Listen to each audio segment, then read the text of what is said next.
for less. Property insurance can save you a lot of stress. At TDC Insurance Company Limited, we care about your investment. Guarantee you peace of mind. The best team in the business. Guarantee you peace of mind. No other company will. Guarantee you peace of mind. Together we'll succeed and guarantee you peace of mind. TDC Insurance Company Limited, where you get more coverage for less. Good morning, my little superheroes. Tell me, if you could have any superpower, what would it be? The power to read minds. Super speed. Pew! The power to heal the sick. Well, you can get smart, speed, and good health with the superhero trio from Hallieborrange. Hallieborrange has delicious omega-3 bursts, sugar-free multivitamin liquid, and flavored vitamin A, C, and D chewables to support a strong immune system, healthy bone development, and acute mental performance for superheroes like you. Part of the Hallieborrange family. Flow Broadband and TV is packed with even more value as you get a free Samsung tablet, free installation, and 50% off your bill for 3 months when you sign up now. Yes, a free Samsung tablet. Power all you do at home with up to 100 megabits per second super fast broadband. Plus, stay HD entertained with Flow TV. Stream, share, and do more on your new free tablet, which will also keep you connected on the go with ease. Sign up at a Flow store today. Conditions apply.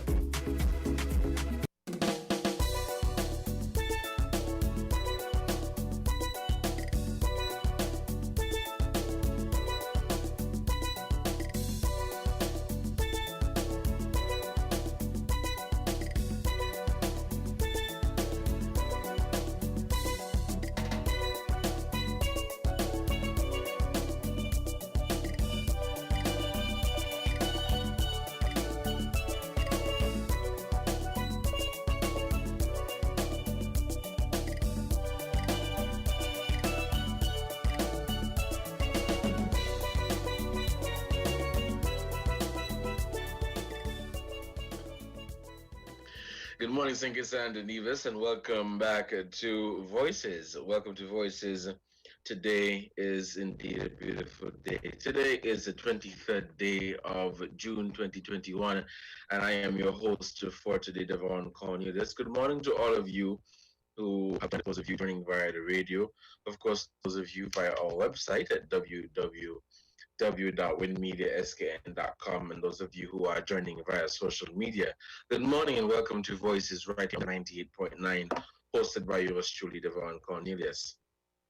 I know we have been following the news over the past few days, and we have been very much aware of what has been happening or what has happened over the past few days here in St. Kitts and Nevis, and we're here to have a conversation surrounding that.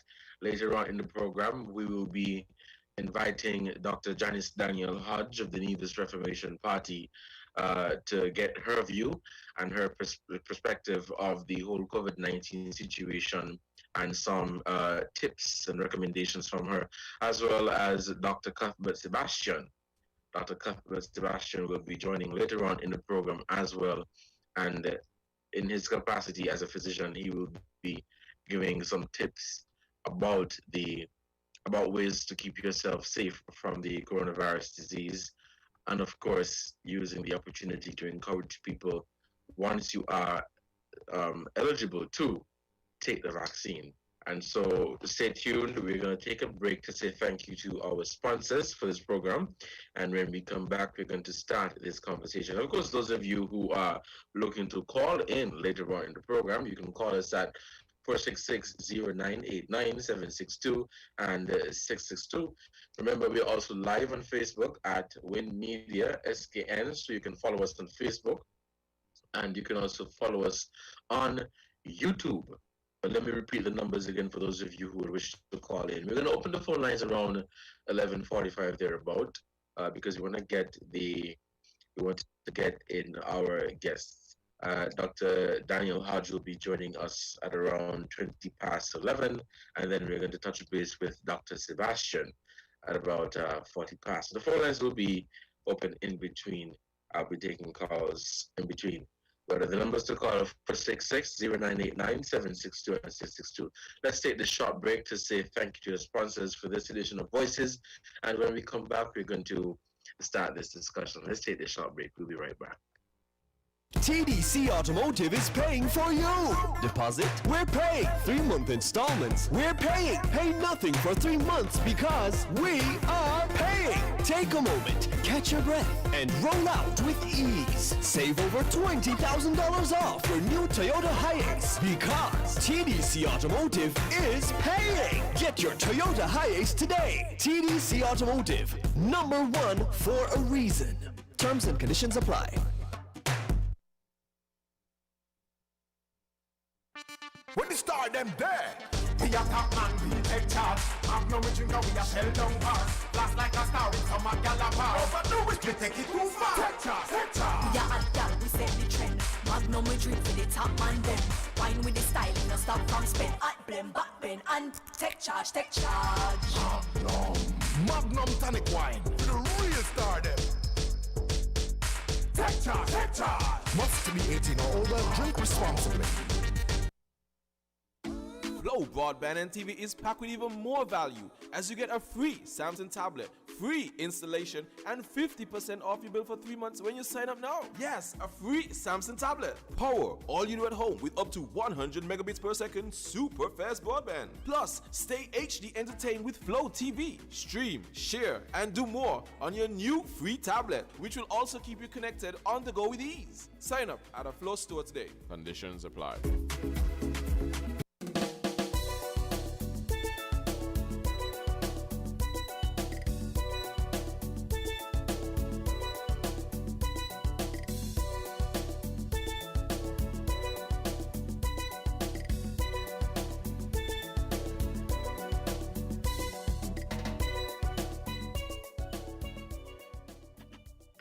Welcome back to Voices on 1FM 98.9. Again, let me say good morning to all of you and thank you guys so much for accepting this Voices. Thank you so much. Sorry for being a part of this edition of Voices.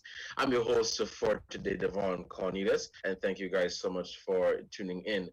Now, as I said, I know a number of things has happened over the past few days here in St. Kitts and Nevis, of course, regarding COVID-19, further developments, and we're really seeing that the situation is getting out of control.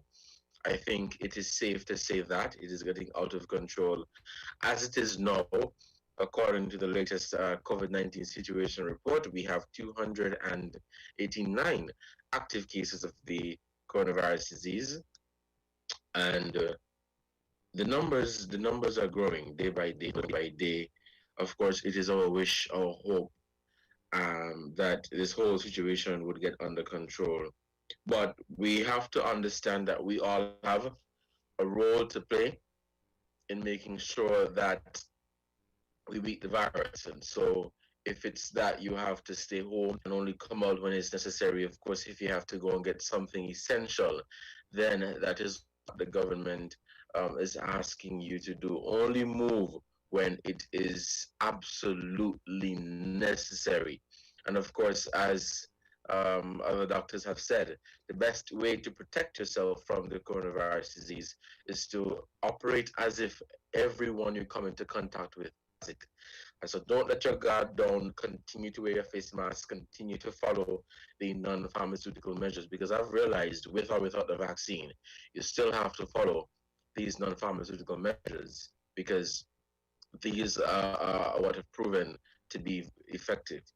The constant and frequent washing of your hands, making sure that you have a hand sanitizer wherever you go, making sure that you're wearing your face mask properly. These are some of the things, of course, that will keep you safe. We're going to open the phone lines and we're going to begin taking calls very early today. Today is a special edition of Voice. So we're going to open the phone lines and we're going to begin taking calls up until 11:20 when we touch base with Dr. Janice Daniel Hodge. So those of you who are interested in calling in, of course, the numbers to call again are 466-0989-762 and 662. Of course, you can use this opportunity to express and extend your condolences to the family of our third COVID-19 related death. Express your condolences and, you know, any other topic, of course, any other subtopic related to what we're discussing today is definitely welcomed. But yes, the situation is really getting out of control, and it is just my hope that we can get back to a state of normalcy. We understand that you're not going to get up tomorrow or next week and see everything go back to normal, where you can go out and have fun and party and live and do as you like. Of course, with not worrying about the whole COVID situation, worrying if you're going to catch COVID. I'm not sure when we're going to get back to that, but we all have a role to play. I've said before that it is a personal responsibility, and so don't be ignorant. Don't be ignorant and say you're not going to follow the protocols, and then you blame the health officials because you contracted COVID. You know what you have to do: protect yourself and stay safe from the coronavirus disease. Apart from COVID and apart from the increase in cases, a number of people throughout St. Kitts and Nevis have stepped forward to donate and to provide much needed assistance to people that have been placed in quarantine, whether it be by the state or, of course, those who are returning nationals. And so I just want to use this opportunity to say thank you to the people of Nevis for being so kind-hearted, because I know there were many people who could not afford to give, but they gave. There were many people who are in quarantine, they're in a very difficult position, and I know that definitely they are very appreciative of this very kind gesture. And so you know who you are. If you played a role in making sure that a family in quarantine has something to eat, has something to give to their children, kudos to you. Kudos to you, and kudos for playing your part in the fight against this pandemic. It's not just being vaccinated. It's not just the actual COVID cases and people dying from COVID. There's so many other things that are happening in St. Kitts and Nevis, and of course across the globe as it relates to COVID-19. There's so many people suffering financially because of the harsh effects of COVID-19 on the economy. There's so many people not working. There's so many people going through a hard time, mental illness, because they're now faced, or they have now been put in a position where they can't provide for their family like they used to. They can't really do what they're accustomed to doing because of the financial constraints that COVID has placed on them. And so it's times are different. Times are different with regards to COVID and everything. Yes, we understand all these things have been happening before. People have been dying all the time. People have been going through financial hardship all the time.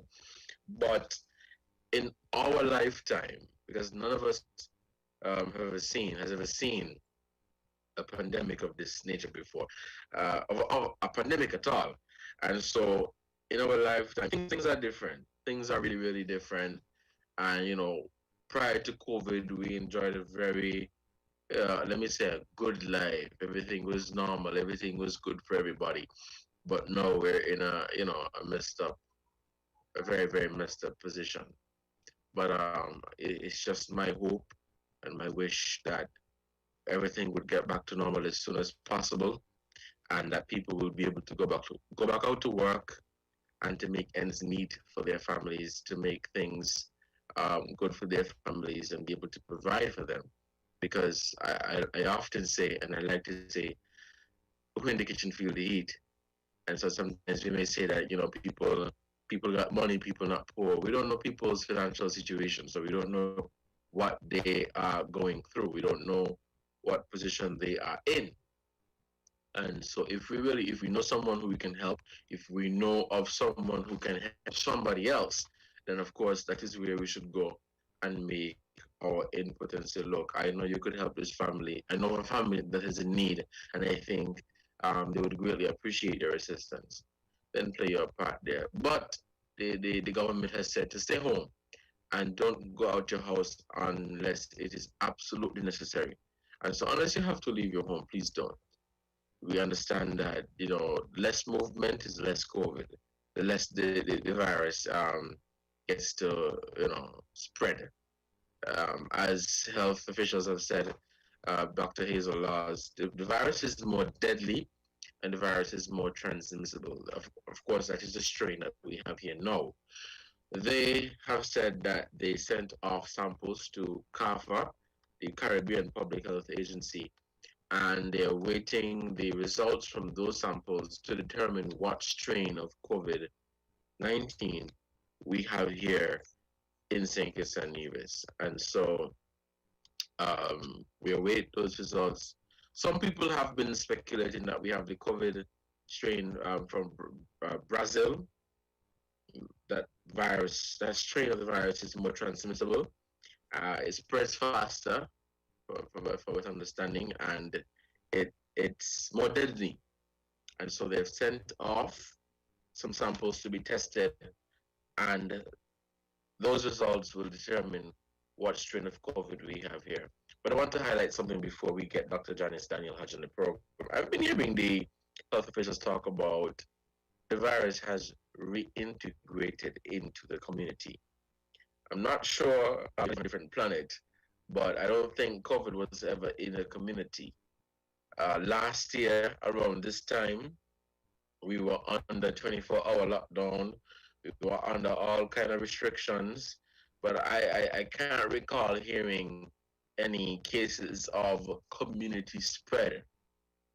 I know there was an instance where a nurse or someone in the front line contracted COVID from one of their patients, but I think to use the term integrated into our community is very misleading, because we've never been in this position before.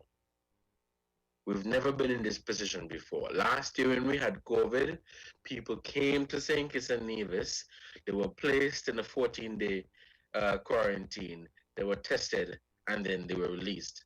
So yes, COVID came, but it was contained.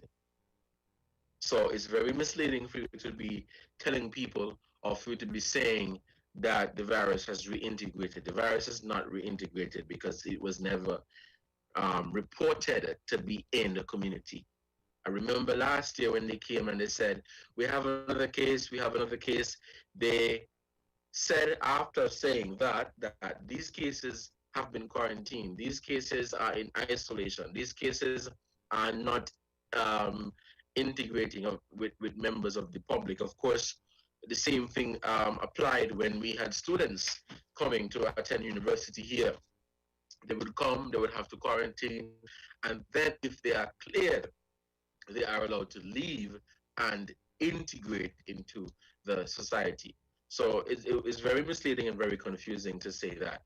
It is 11:20, so we're going to call and get Dr. Janice Daniel Hodge on the phone line now, and we're going to get her comments as it relates to COVID, her view of the developing situation. Okay, she's already online. Okay, give me 1 second. Good morning, Dr. Daniel Hodge. Can you hear me? Yes, I can. It's shaky, but I'm hearing you. Okay, I'm going to try to speak as loud as I can. Of course, I'm connecting via Zoom, trying to stay safe with this whole COVID situation that's going on. But good morning, and thank you so much for our invitation here at Win FM. It's indeed a pleasure to have you. As we discussed earlier off the phone, I wanted to get your general perspective or your general view about the COVID-19 situation. And well, of course, I wanted, sorry, go ahead. Yes, well, good morning, and thank you for having me. As we know, COVID-19 has created some severe economic and social hardships for the people of St. Kitts and Nevis. And over the past few days, we have experienced the ultimate tragedies, really, in the loss of lives due to COVID-19. And so let me first and foremost take this opportunity to extend condolences to the families and loved ones of those who would have succumbed to COVID-19. As we know, our health is really our wealth. We hear that all the time. And so long as we have a public health crisis, then we would expect that there will be economic challenges and economic struggles. And so, whilst not a medical doctor, and I would hasten to add that I think we're dealing with a medical issue, and the medical practitioners should really be the ones at the forefront of addressing this issue. We have other impacts, other side effects that must be looked at. And so we really need a holistic approach in terms of how we would be looking at COVID-19. So I thank you very much for giving me this opportunity to share my view with regards to COVID-19 and where we are and possibly what can be done, ideas and providing suggestions as to how we may be able to address this issue in a more holistic and hopefully a more effective way. Thank you, Dr. Daniel Hodge. Now, you're here in the capacity as a politician, as the leader of the Nevis Reformation Party. And in your opening statement, you alluded to the fact that there's so much uncertainty as it relates to COVID. People faced with financial difficulties. In your capacity as, let me say, an aspiring member of parliament, and of course you leading a national political party, if your party is successful in the next local elections, that would make you the premier.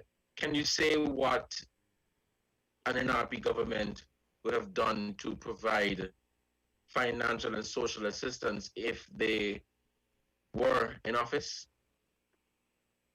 Well, I can speak to that, and it's always easy. It's always easy, as we know, on the outside looking in, to say what we would do and what someone ought not to do. And until you're in that situation and have to deal with the various aspects of a problem, that's really when you're put to the test. And so your leadership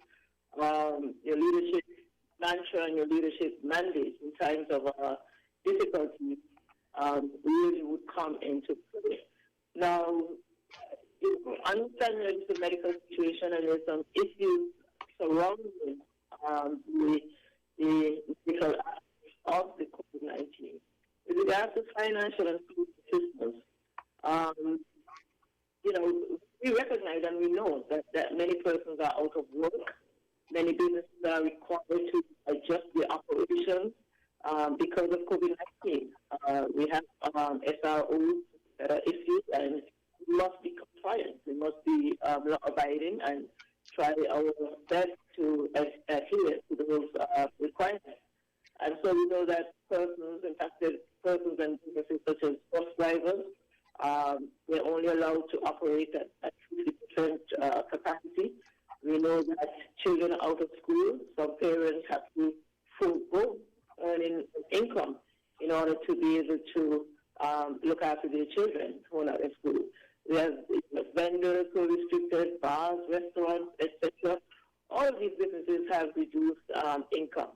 And one of the challenges that I see where we have not, and I'm speaking specifically here in Nevis, where I see that there really has not been the level of compassion that the government ought to exhibit, is that we understand that we're in a pandemic. We understand that persons are being impacted severely in a financial way. But we're still hearing about disconnection notices, disconnection of your water. We're encouraging persons to be more hygienic, to sanitize more frequently. And so, we would expect that there would be an increase in water usage. Children have to be online for classes. And so there's some expenses that parents generally would not incur had it not been for the pandemic. But, moving forward and without even trying to put a system in place to subsidize as much as possible, where, these elections are ongoing. And so I think that is something that had NRP been in government at this time, just by the virtue of what NRP stands for, and being people-centric and being compassionate to the needs of people, I think that this is something that we would have definitely found a way to alleviate some of this stress and financial burden to the people. I mean, we have seen where the NIA has provided support to various large corporations, foreign investors, and on the other hand, we see our people struggling. Day in and day out, you hear the complaints, you hear the cries. It's very difficult, very challenging. We see our women sometimes finding themselves in positions that they would not want to be in, and our men as well. And so we must say that our people are our number one priority. Our people here, I'm speaking really from a needs perspective, because this is where I am. But of course, once Nevis prospers, then the country as a whole prospers as well. And so we must be able to demonstrate our commitment to our people, and not just in slogans, but in actions that we take. And so I think it's way overdue for the NIA to negotiate, whether it's with the federal government. I mean, we come out of free share from the CBI, etc. Unfortunately, we're in a position, the NIA, where we are so dependent on the federal government for our subsidies that at this time, we're in a position where we really must try to find ways to keep the economy afloat. And whether it's through negotiations with the federal government, which I'm not certain how effective that may be at this time, whether that will happen. But, that would be my first approach.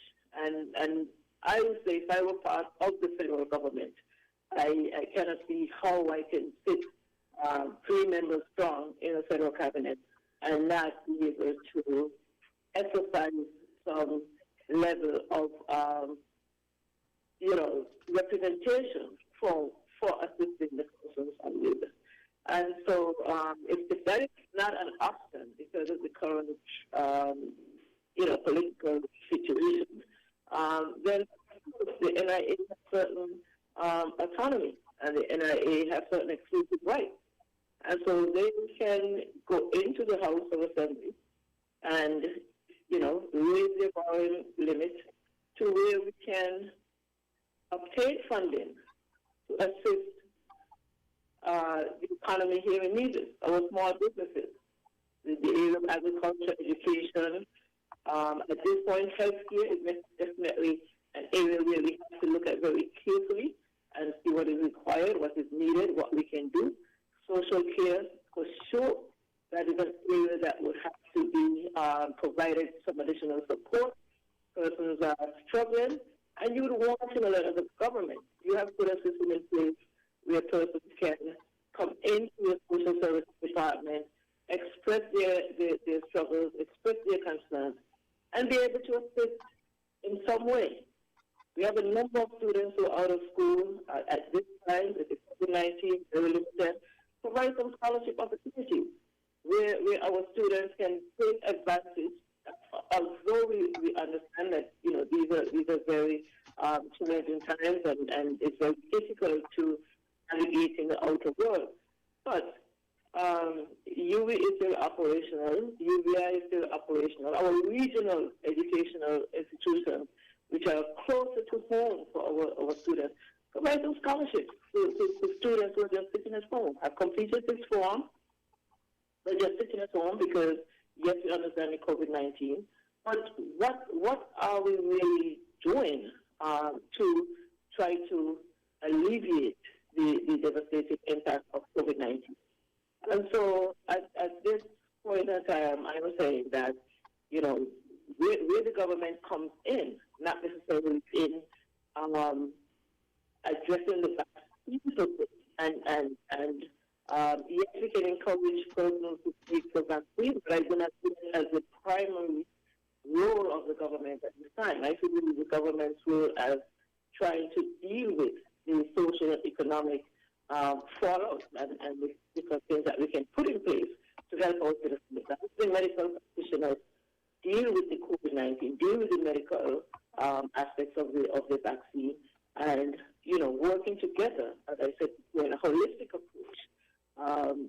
Politicians alone cannot do it. Medical doctors alone cannot do it. This is a situation that we're in that requires every different perspective around the table. Whomever is impacted must have a voice. You must have a say. And so when you invited me to be on this program, I said, how simple is this? The program is called Voices, and our people must be heard because people are suffering in different ways. And in order to have an effective strategy, you must be able to look at the various perspectives and determine how best we can address the situation. And I must say together.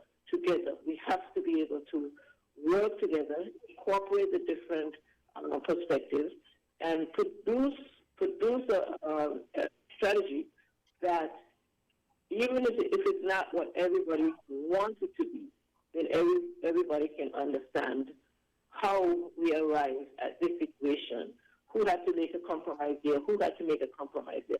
Everybody would have to make compromises. Because as you said earlier on, these are unprecedented times. We have never experienced, a pandemic such as this right here at our front doors. And so we must be able to work together and utilize our collective expertise to be able to help us to where we are right now. I would add that we would have done a great job. In terms of trying to keep COVID-19 at bay.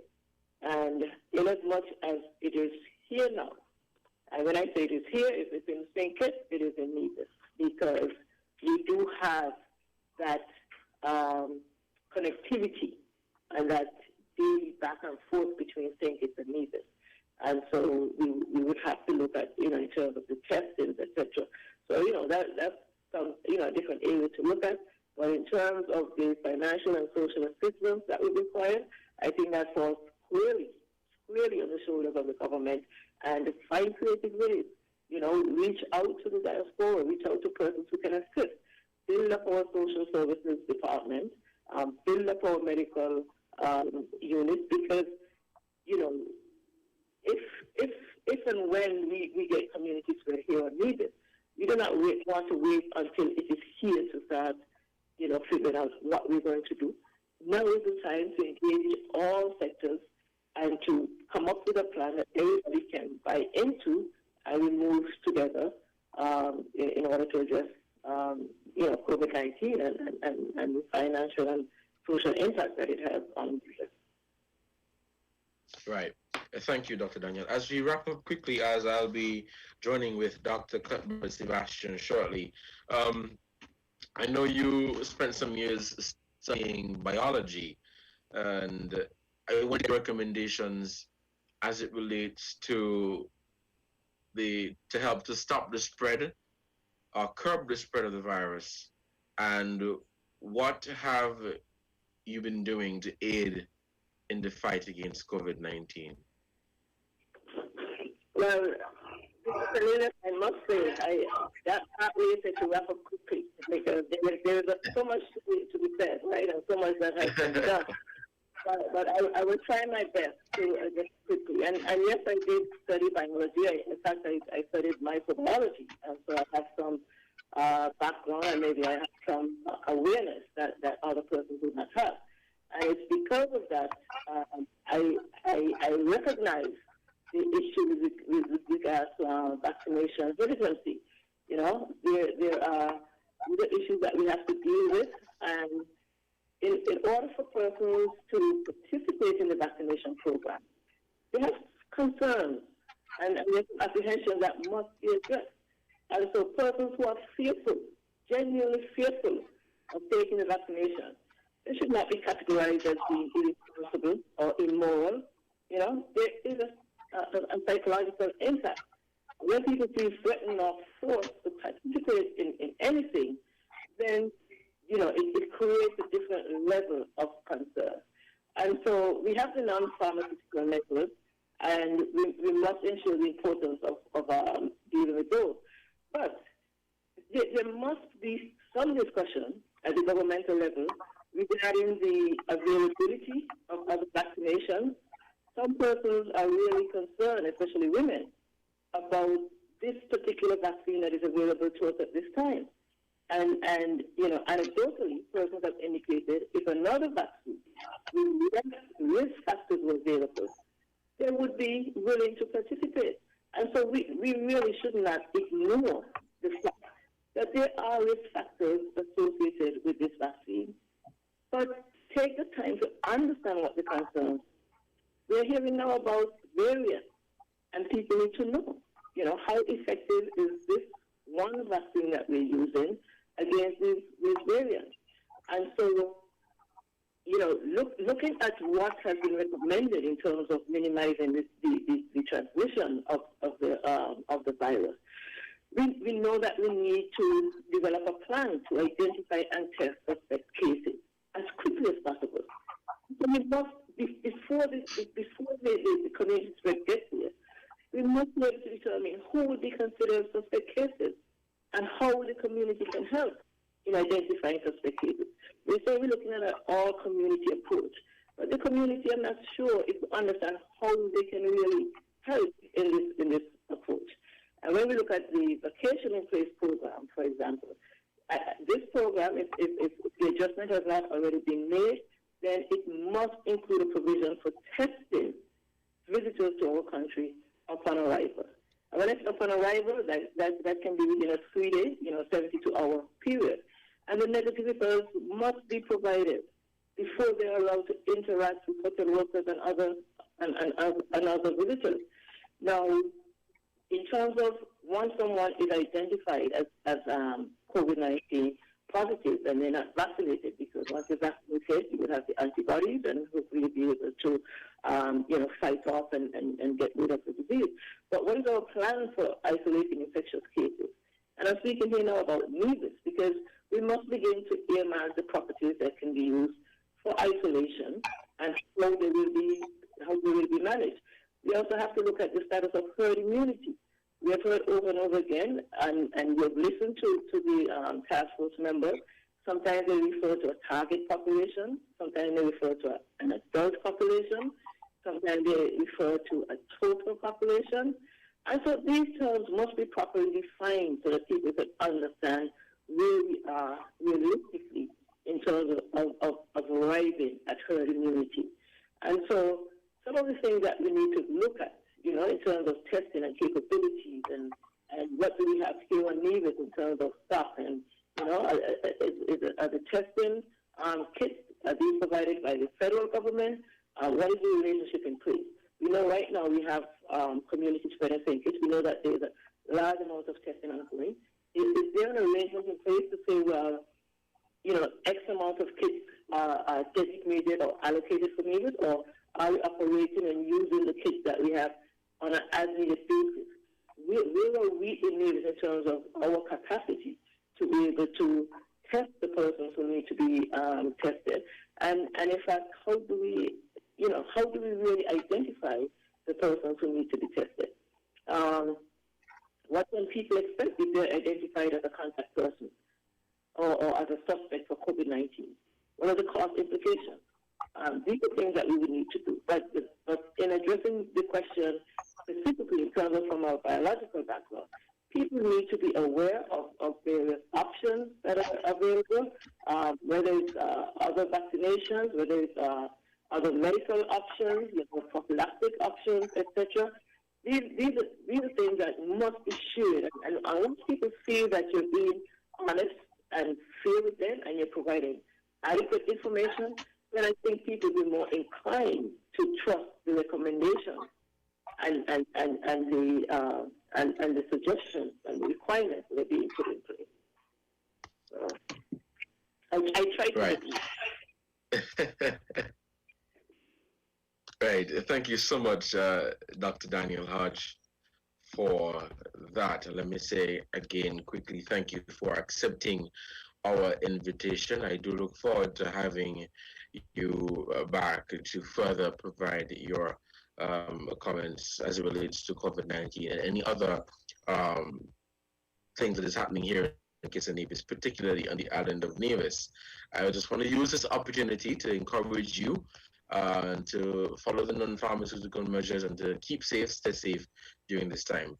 Thank you, and I wish you the very best. Thank you, Mr. Cornelius. And again, I must say that collaboration, working together, including as many persons as possible, is our best approach, would be our best approach to finding the solutions that are possible to help us navigate through these attractive waters. I must say we ask God for his continued mercies and let us continue to be our brothers and sisters keepers.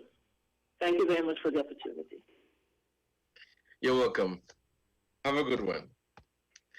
Let us take this short break, and when we come back, we're going to touch base with Dr. Cuthbert Sebastian Jr., who will be providing his take on the COVID-19 situation. Of course, he'll be sharing some tips as it relates to keeping safe from the virus, and of course, using the opportunity to encourage people to be vaccinated. Let's take this short break, and when we come back, we will touch base with Dr. Sebastian.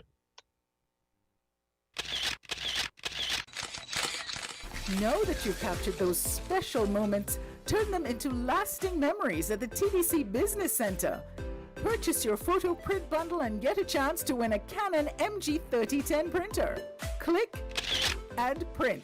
Visit TDC Business Center today.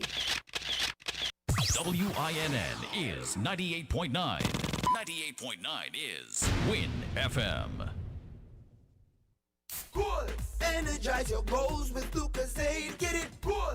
Look under the cap. Find the code. Win it. Thousands in prizes. iPhones and TVs.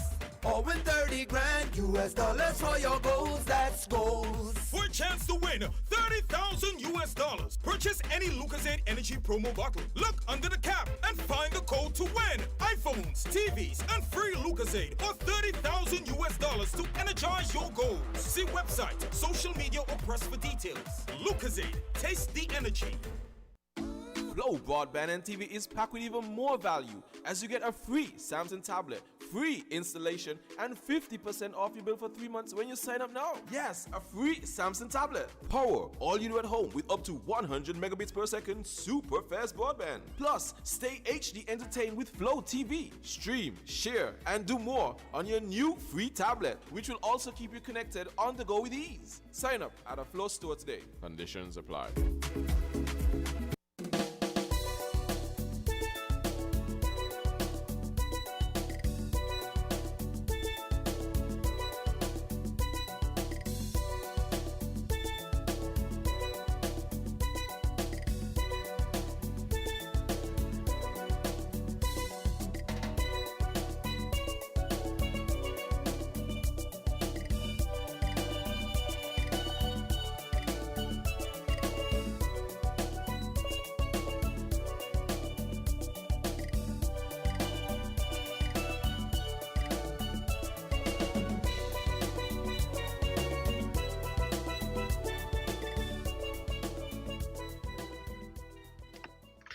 Welcome back to Voices on 1FM 98.9. It is 15 minutes before the hour of 12. Of course, you know we'll take a break at 12 for the headline news, and we'll come back for the second half of Voices here on 1FM 98.9. We have on the phone line Dr. Cuthbert Sebastian Jr., an emergency room physician, and he will be providing his take on the COVID-19 situation, the current COVID-19 situation here in St. Kitts and Nevis. And of course, he will be sharing some tips about keeping safe from COVID, and of course, using the opportunity to encourage people to be vaccinated, of course, once they have been cleared by their doctor. Dr. Sebastian, thank you for accepting our invitation here at WinFM, and welcome to Voices. Hey, thank you for having me. So, yeah, we're in I guess, quite a predicament here in St. Kitts and Nevis. As everyone knows, we're in an outbreak. The cases are going up almost every day. We've had 3 deaths, unfortunately, here in the Federation. So I know everyone is keeping a keen eye on what's going on, what are going to be the changes in the protocols. Are there going to be any changes? What are we going to foresee happening to us in the near and distant future with COVID-19 here in St. Kitts and Nevis? Because not only does it affect the health of the nation, but it affects people's way of living, jobs, income, even getting food here in the Federation. So this is quite a problem that we have here, but we're trying to basically control the situation as best ways possible. The contact tracing, hopefully the social distancing that every one of the citizens have to partake in, hand sanitizing, and all of these other things that we have in place. So the situation here in St. Kitts and Nevis, it's not a situation that most other countries haven't already gone through in the world as we know it. I think we're just one of the last few that's going through a major outbreak. So we're just at the beginning of the curve. You can think of it as a bell curve, and we're just at the beginning. We have yet to plateau, and then we have yet to go down and descend into, I guess, better times in this pandemic. So that's where we're at right now. We're just at the beginning, and hopefully we can reduce the level of deaths that would be expected in an outbreak. Usually we expect at least 1.8% of individuals to pass from COVID-19. I believe we have around 300 plus cases, and we have 3 deaths, so it's kind of close to that, but hopefully we don't have to have any more associated COVID-19 deaths, because it's honestly a terrible illness.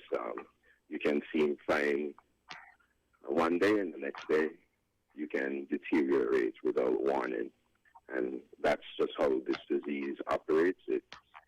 It's not it operates in so many different ways. It can affect the body, and so many different ways it can make you sick. So many different ways it can lead to death. Hello? Thank you for, yes, I'm listening. Sorry. Thank you for that, Dr. Sebastian. And I know we're in a very difficult position as it relates to, of course, COVID-19.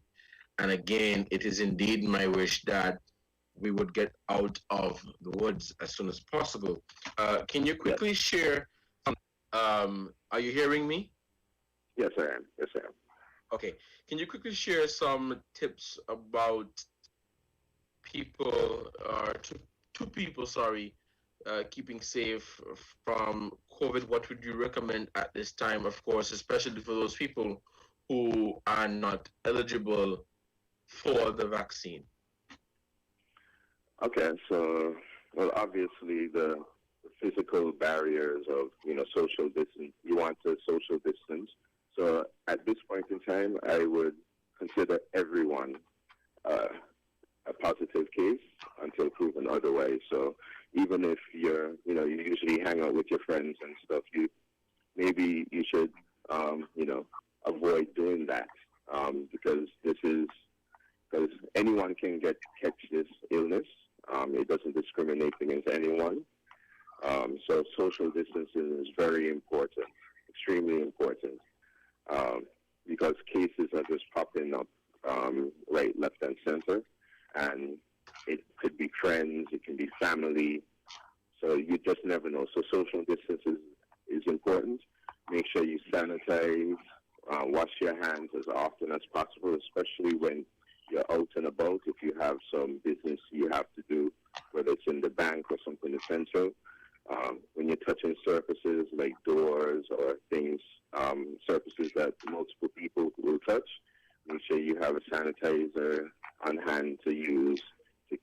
keep yourself clean, and obviously wear your mask properly, because you don't want any respiratory droplets being you get into contact with any respiratory droplets from another person in your area or vicinity or close by. So avoid and I also want, especially to individuals who have chronic illnesses, especially diabetes, they should be extremely careful. And I actually advise individuals who can take the vaccine with diabetes, they should. And that's the reason is if your blood sugar isn't controlled, your immune system doesn't work properly. Your immune system doesn't function. And the vaccine in itself is supposed to train your immune system to attack this virus. So if your immune system doesn't function because you're diabetic and you're not controlling your diabetes, meaning your blood sugar, you're not taking your medication, your blood sugar is too high all the time, then that's going to be an issue to defend yourself against COVID-19. So I advise diabetics especially, they will be at an extreme risk for severe COVID-19 infection just because your blood sugar levels can go high and the immune system doesn't function. So those individuals need to be specifically careful. Yeah, and that's what we're noticing, not just here in St. Kitts, but around the world, that diabetics need to be extremely careful. Right. Thank you, Dr. Sebastian. Is there anything else that you would like to add as we begin wrapping up? Well, I really want to, I guess, say that vaccination is the way forward in terms of getting the community protected. Not until we have a large enough population vaccinated are we going to stop seeing outbreaks of cases like this or cases going up in such high numbers. And that's because when you're vaccinated, it protects you from getting severely ill, it protects you from going to the hospital, and it protects you from possibly dying or succumbing to a severe COVID-19 infection.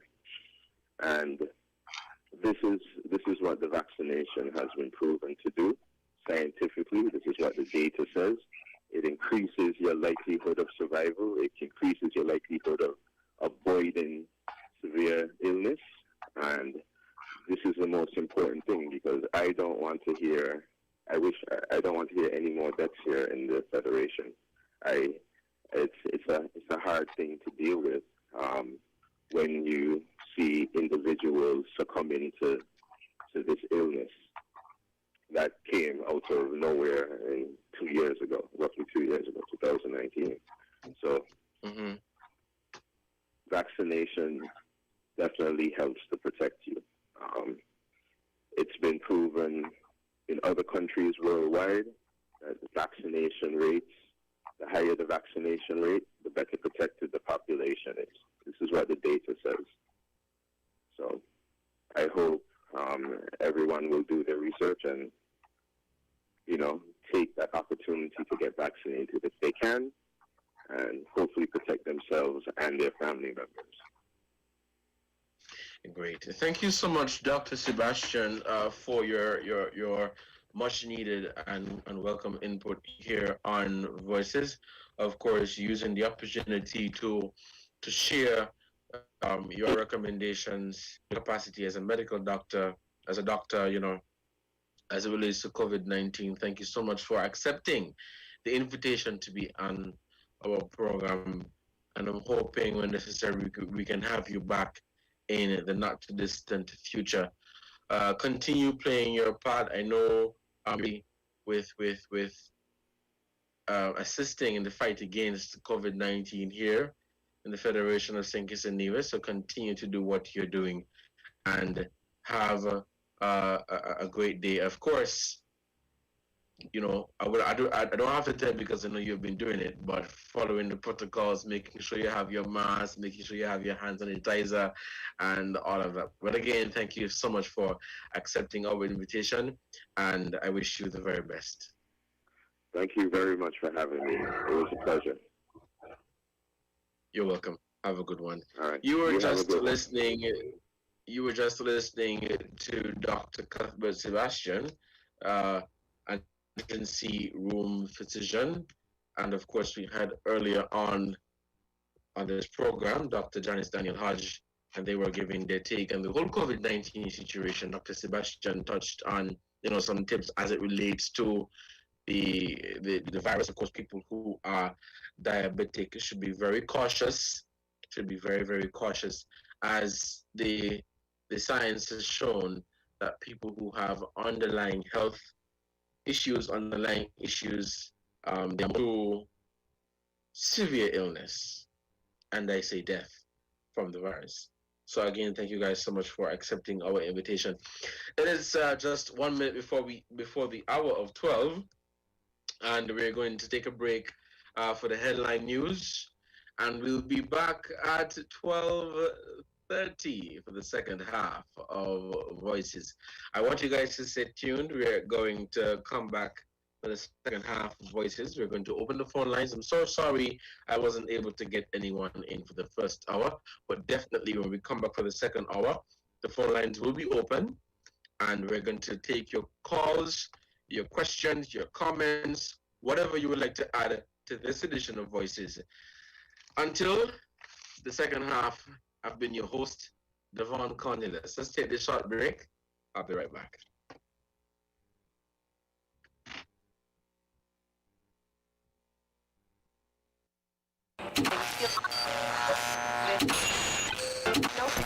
You found the sound. 98.9. Win FM.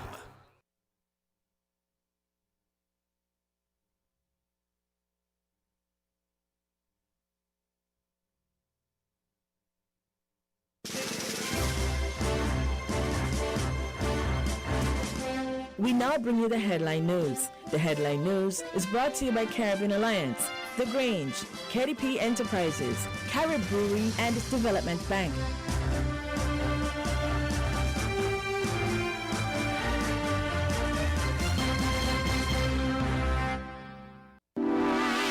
Shipping your cargo shouldn't be a hassle. It can be as easy as a single call to Amerijet International, your worldwide cargo transportation solution.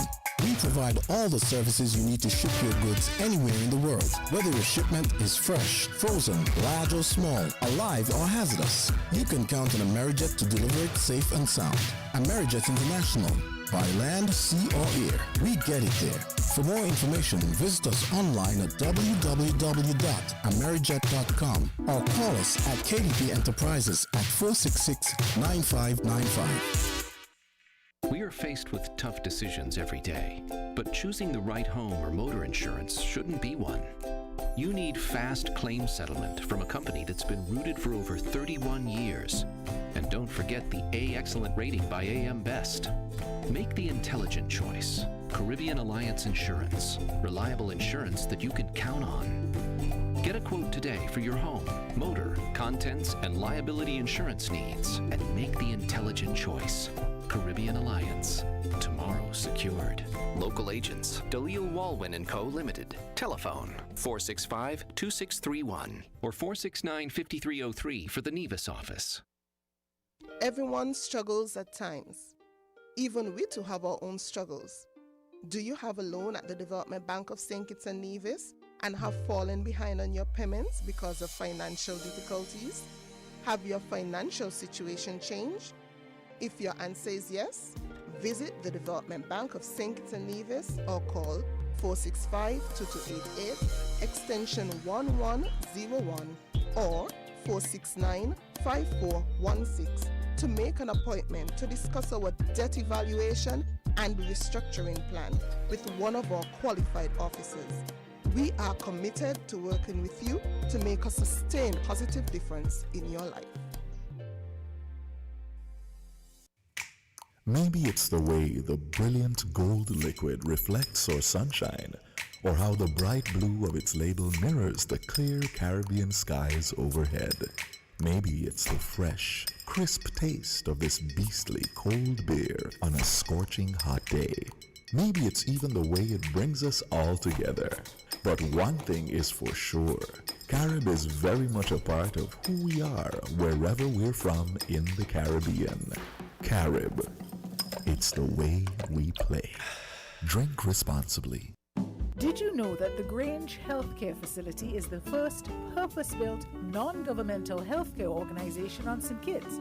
It's situated at Otley's, 7 miles east of Basseterre in beautifully landscaped surroundings. The Grange has a team of highly trained professionals and provides care that's rated as being comparable with UK and North American standards. The Grange offers varied accommodations to suit your individual needs, and our all-inclusive packages make the cost of care per hour the most competitive on the island.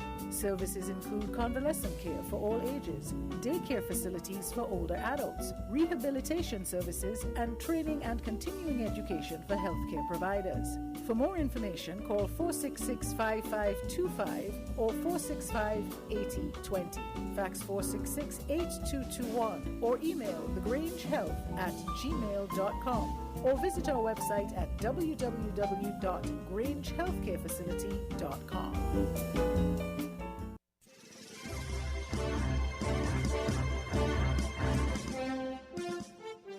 With the WIN Headline News, I am Kevon Brown. And I'm Devon Cornelius. Making the headlines, making sense of the COVID-19 vaccination numbers, overcoming fear of COVID-19 vaccine. Internationally, the U.S. Justice Department has seized 33 Iranian government-affiliated media websites as Press TV and Al Alam, which it said were hosted on U.S.-owned domains in violation of sanctions. Now, the details.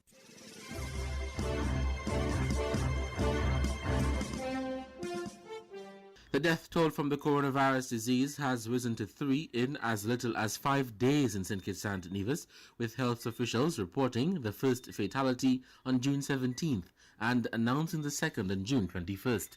According to the St. Kitts and Nevis COVID-19 Situation Report, number 453, issued Tuesday, June 22nd at 6 p.m., another person in the Federation died as a result of the coronavirus disease, which to date has claimed the lives of more than 3.8 million people worldwide.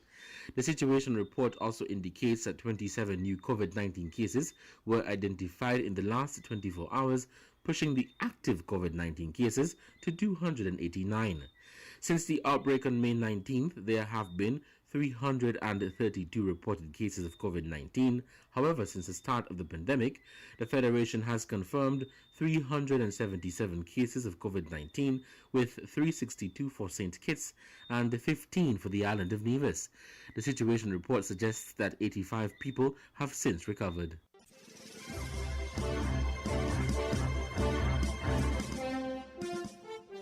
One week to go before the June 30th vaccination expiration date in the Federation. WIN has observed some confusion on the vaccination numbers and what they mean as the total doses administered passed 33,000. The target population for vaccinations is 33,037.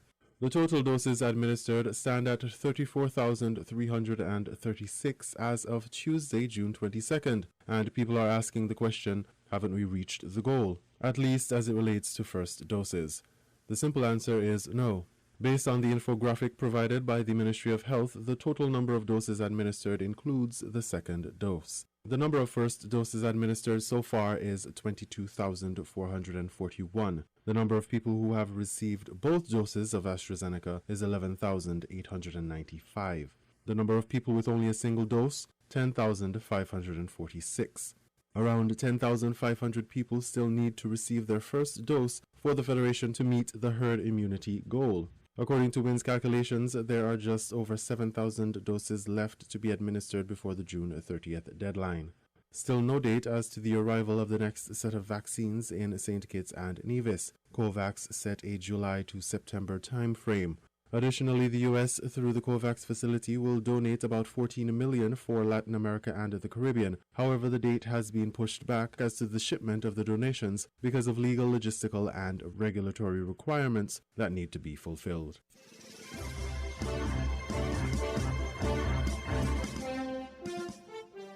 The COVID-19 virus has taken a heavy toll on the most tourist-dependent region in the world. And regional officials are not just struggling to source vaccines, but also to get people to take the jab when those vaccines become available. The latest appeal for vaccination acceptance came in a message on Facebook from CARICOM Secretary General Erwin LaRocque.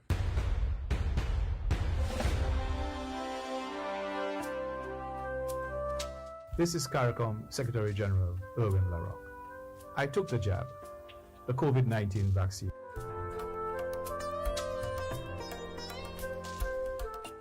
I'm encouraging you, my brothers and sisters, to join me. Take the jab and observe the protocols. We're saving lives and jobs. UNESCO recently shared various messages to address vaccine hesitancy as well as the spread of disinformation and misinformation alongside COVID-19. All the COVID-19 vaccines have been thoroughly tested and all provide a high degree of protection against getting seriously ill and dying from the disease. So take whatever vaccine you are offered, even if you have already had COVID-19. It is important to be vaccinated as soon as possible and not wait. This way, we build immunity in our communities faster and can get back to our normal lives. This message is brought to you by UNESCO, WHO, and your local radio station. One of the messages also spoke to the need to continue the non-pharmaceutical measures even after being vaccinated. While the COVID-19 vaccine prevents serious illness and death, we don't know yet whether it keeps you from being infected and passing the virus on to others. So continue to physically distance yourself from others and wear a mask, especially in enclosed, crowded, or poorly ventilated settings. Clean your hands frequently and cover any cough or sneeze into your bent elbow. Doing it all protects us all. This message is brought to you by UNESCO, WHO, and your local radio station. Chief Medical Officer Dr. Hazel Laws echoed similar sentiments as she spoke to living day-to-day with COVID-19 under the current restrictions. We have to shelter in place. So in other words, you need to remain at home. You are only expected to move if it's for essential purposes. And so if you're an essential worker, you have to go and work. If you need food, you can go to the grocery stores, you can pick up food, you can go to the bank. However, if you must move, please wear your mask at all times. And these days, now that we are in community spread, I usually wear a surgical face mask because that provides you even better protection as compared to a cloth mask. You need to sanitize your hands after touching high-touch surfaces. So if you're going to the bank, you have to open the door. If you're going to the pharmacy, you have to push the doorknob to get in. If you're using a communal restroom, you need to note the faucets, the toilet handles, the sink covers, etc. Now, sanitize your hands after leaving the grocery store. That's very, very important because you would have held the basket or pushed the trolley, and so you need to sanitize your hands before, because there's a sanitizer station on entering the grocery store, but you need to sanitize your hands after leaving the supermarket. When you get home, you need to sanitize your grocery items, pack them away, and then sanitize your hands again. You need to maintain a safe distance of 6 feet from others. When we look at the numbers and we realize that these are contacts of cases, it means that individuals are still interacting with their friends and loved ones. And these are individuals you trust, you love. And so you may take it for granted that they are COVID negative, but you are not sure. So right now, we are not sure of anybody's COVID-19 status. So it may be a friend or a loved one, but you still need to take the necessary precautions. You need to maintain that safe distance, even between co-workers, friends, and loved ones. within your family network or social network, individuals are dropping their guard. They are not adhering to the non-pharmaceutical measures. You need to wear your face mask, sanitize your hands, maintain a safe distance of 6 feet from others. The others may include your co-workers.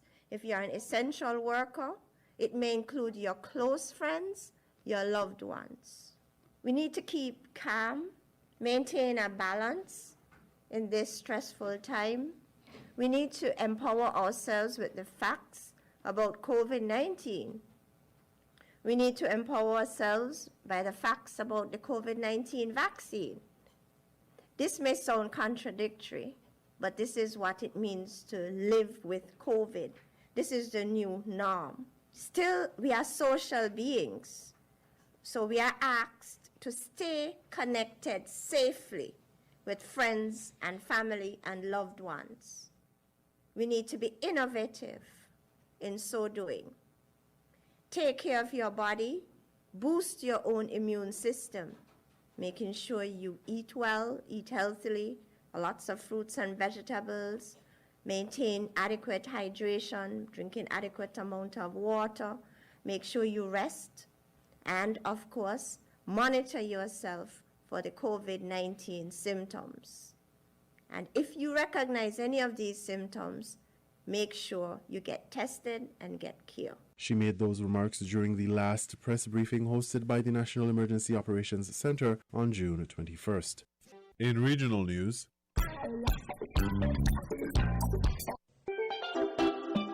the Eastern Caribbean Central Bank is rolling out DCash, the next step in the evolution of the EC dollar.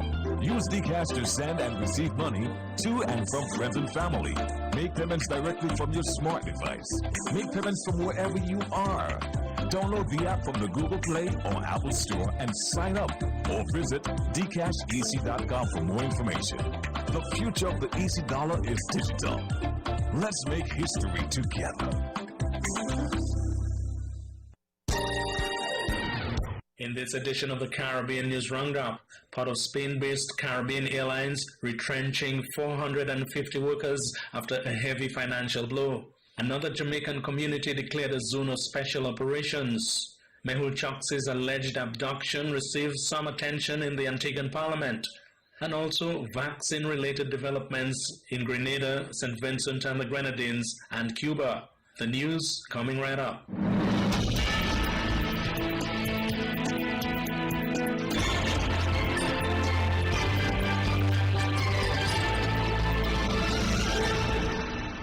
Trinidad and Tobago's finance minister says Caribbean Airlines has no money to pay retrenched workers. It is going to cost the airline over $100 million to retrench 450 of its workers. In this TV6 report, the finance minister confirmed that CAL does not have the money to fund the retrenchment and the government will have to foot the bill. I'm advised that Caribbean Airlines is going to reduce its jet fleet to 8 jet aircraft and its turboprop fleet to 5 ATRs. Finance Minister Con Umbert in the Senate on Tuesday as he responded to urgent questions posed by Leader of Opposition Business in the Upper House, Wade Mark, about the announcement by state-owned Caribbean Airlines. On Monday, Caribbean Airlines said it recorded a loss of TT $172.7 million in the first quarter of 2021. The airline also said in 2020 it suffered operating losses of TT $738 million compared to operating profits for 2018 and 2019, and that it had determined that 25% of its workforce, or about 450 positions throughout its network, is surplus to its current needs. To the Honourable Minister of Finance, can the Minister indicate how the retrenchment and severance packages of the approximately 450 CAL workers who are earmarked for retrenchment will be financed? Madam President, Caribbean Airlines does not have the required finances for the severance payments and therefore the severance payments will be financed by the Ministry of Finance.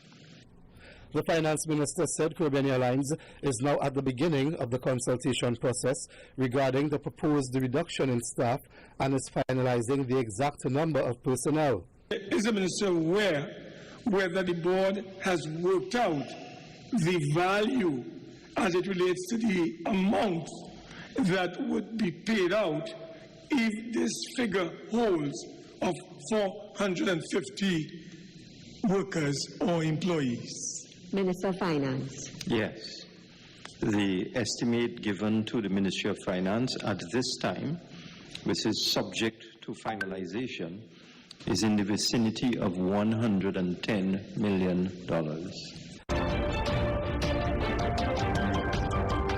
In Jamaica, the community of Norwood in St. James has been declared a zone of special operations in a bid to deal with violent crime in that area. Prime Minister Andrew Holness made the declaration on Sunday, June 20. Since the start of the year, 79 murders have been recorded in St. James. That is an increase of 28 murders when compared to the similar period in 2020. 15 of the 79 murders have been recorded in the community of Norwood, with a total of 14 shooting incidents. According to Prime Minister Andrew Holness, there are 6 known gangs operating in the community. Those gangs, though they are based in that area, operate all over St. James. So the Zozo will target this area and will bring some peace to the community. Norwood is the second community in St. James to be placed under the security measure, Mount Salem being the first. This brings to 5 the number of Zosos currently across the island. When our news team visited sections of the community, members of the security forces were seen carrying out spot checks of vehicles. Some were still in the process of setting up their posts. So far, residents are welcoming the security measure. I feel good. They're just doing their job to keep all of us safe, so it's okay.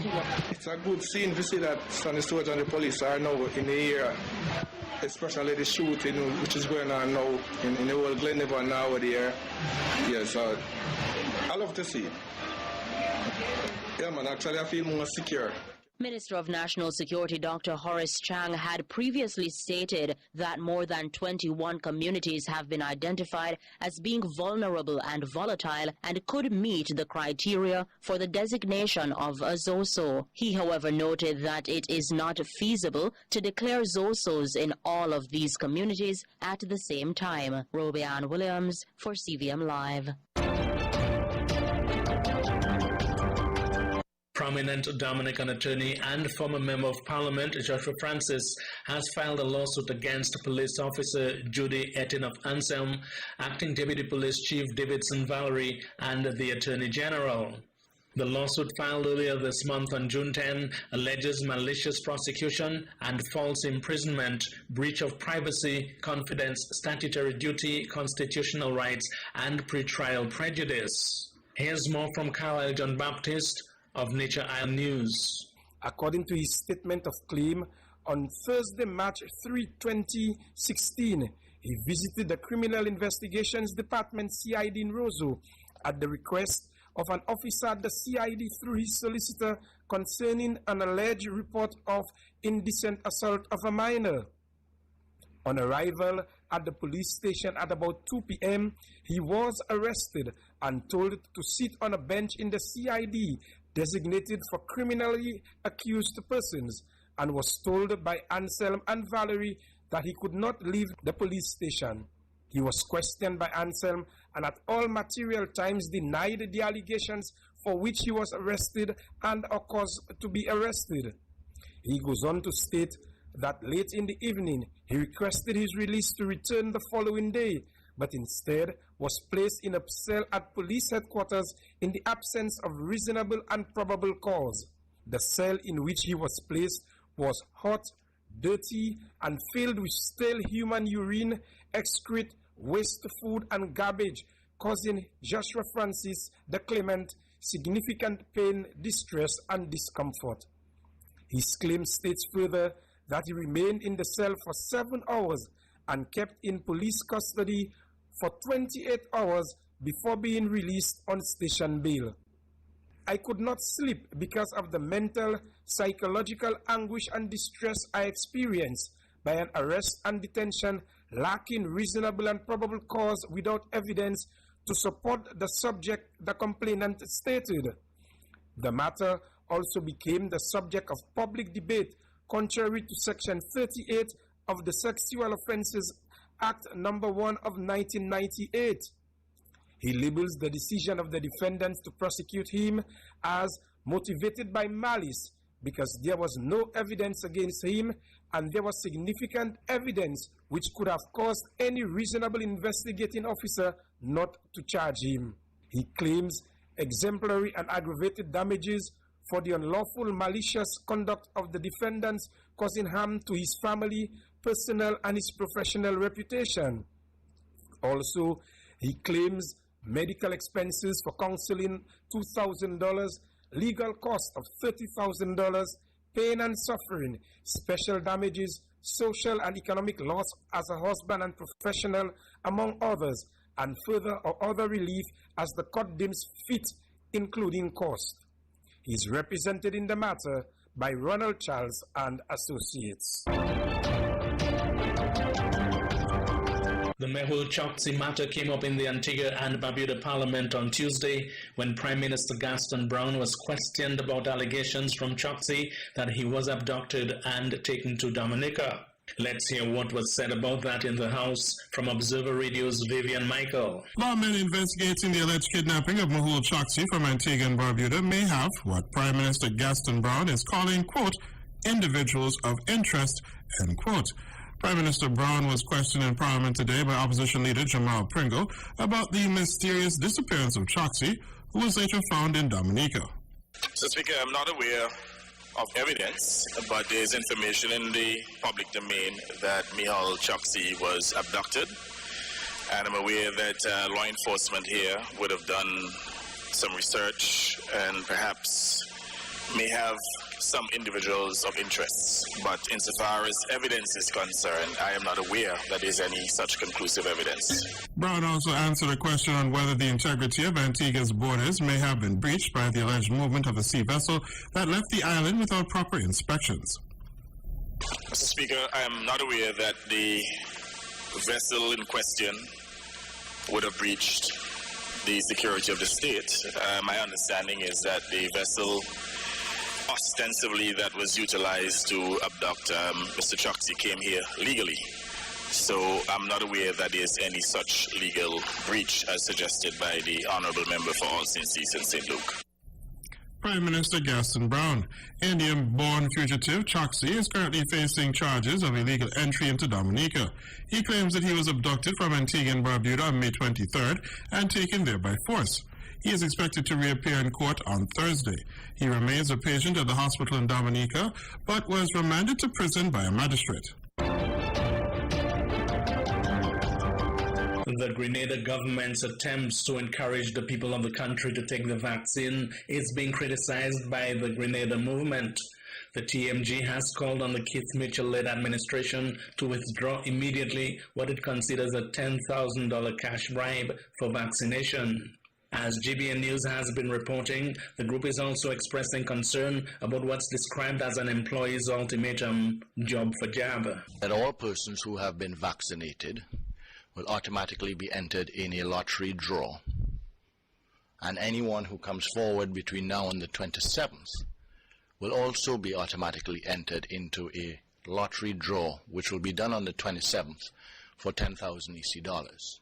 Health Minister Nicholas Steele as he announced what he called a vaccination incentive for Grenadians. However, executive members of the Grenada movement are calling for the withdrawal of the event, labeling it as a cash bribe, citing it as a slap in the face of Grenadians who are given the ultimatum to get vaccinated or lose their jobs. The Grenada movement is calling on the legislative arm of government to put legislation in place to address the current state of affairs surrounding vaccination and employment. In a statement, TGM says the fundamental rights and freedoms of our people are a priority and strongly oppose the laissez-faire way in which the current administration has dealt with the issue of vaccination and employment. TGM said it is extremely concerned about the way the government has handled the contention related to COVID-19 and the question of mandatory or voluntary vaccination for employees that leaves many Grenadians facing an ultimatum, jab for job. The statement went along to say that while TGM understands that both the employer and the employee has rights, the Constitution of Grenada recognizes the right to work, and the administrators of the nation's affairs should ensure that people who desire to work can work. I am Rena Pear Thomas reporting. Other Caribbean countries, including Antigua and Barbuda, are also providing incentives to get their citizens to take the anti-COVID vaccine to protect themselves and their communities. St. Vincent and the Grenadines is also now going that route. Prime Minister Ralph Gonsalves says the government intends to offer land and lottery incentives to get more residents to take the vaccine. And raffle for vaccinated persons a parcel of land, and also another parcel for persons who will get vaccinated within a particular time period. We have accepted the idea of the vaccine lottery, and we have to work with the Lotto authority here. So those are things which we do naturally. We have to do things like putting on a sticker or an emblem on taxis with a vaccinated driver, because the tourism people are asking for that. We are doing much stricter enforcement, as you note, of existing regulations, mandates and protocols, and there are some new ones which were published on Friday, strengthening the hands of the police in this matter. In more COVID-related news, Cuba says it is one step closer to authorizing its vaccine for mass emergency use. That report from Teleso. The Cuban-developed COVID-19 vaccine candidate named Abdala has shown over 92% efficacy in clinical trials. 3 doses of Abdala have been administered in the trials, which have included hundreds of thousands of Cubans, to show 92.28% efficacy. This surpasses several of the vaccines being used globally against the virus, and comes despite the immense limitations to which the country is subjected due to the U.S. blockade and sanctions. Over the weekend, it was also announced that Cuba's Soberana 02 vaccine candidate shows 62% efficacy with 2 of its 3 doses in trials, with a 3rd dose, the Soberana Plus, expected to further boost this efficacy. The highly anticipated news means Cuba is one step closer to authorizing its vaccine candidates for mass emergency use.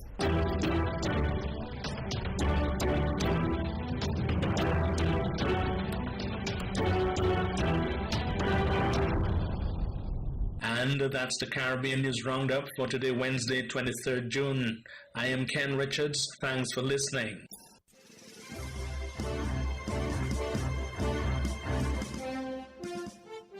We now bring you these international reports. Thank you for joining us. Tehran has condemned the U.S. seizure of 33 pro-Iranian media websites, calling it a breach of freedom of speech. The U.S. says the sites violate sanctions against Iran. This is a message greeting people trying to look at the Iranian English language press TV site. The channel has now changed its domain address so users can gain access. The U.S. Justice Department has accused media outlets connected to Iran's Revolutionary Guard of spreading disinformation.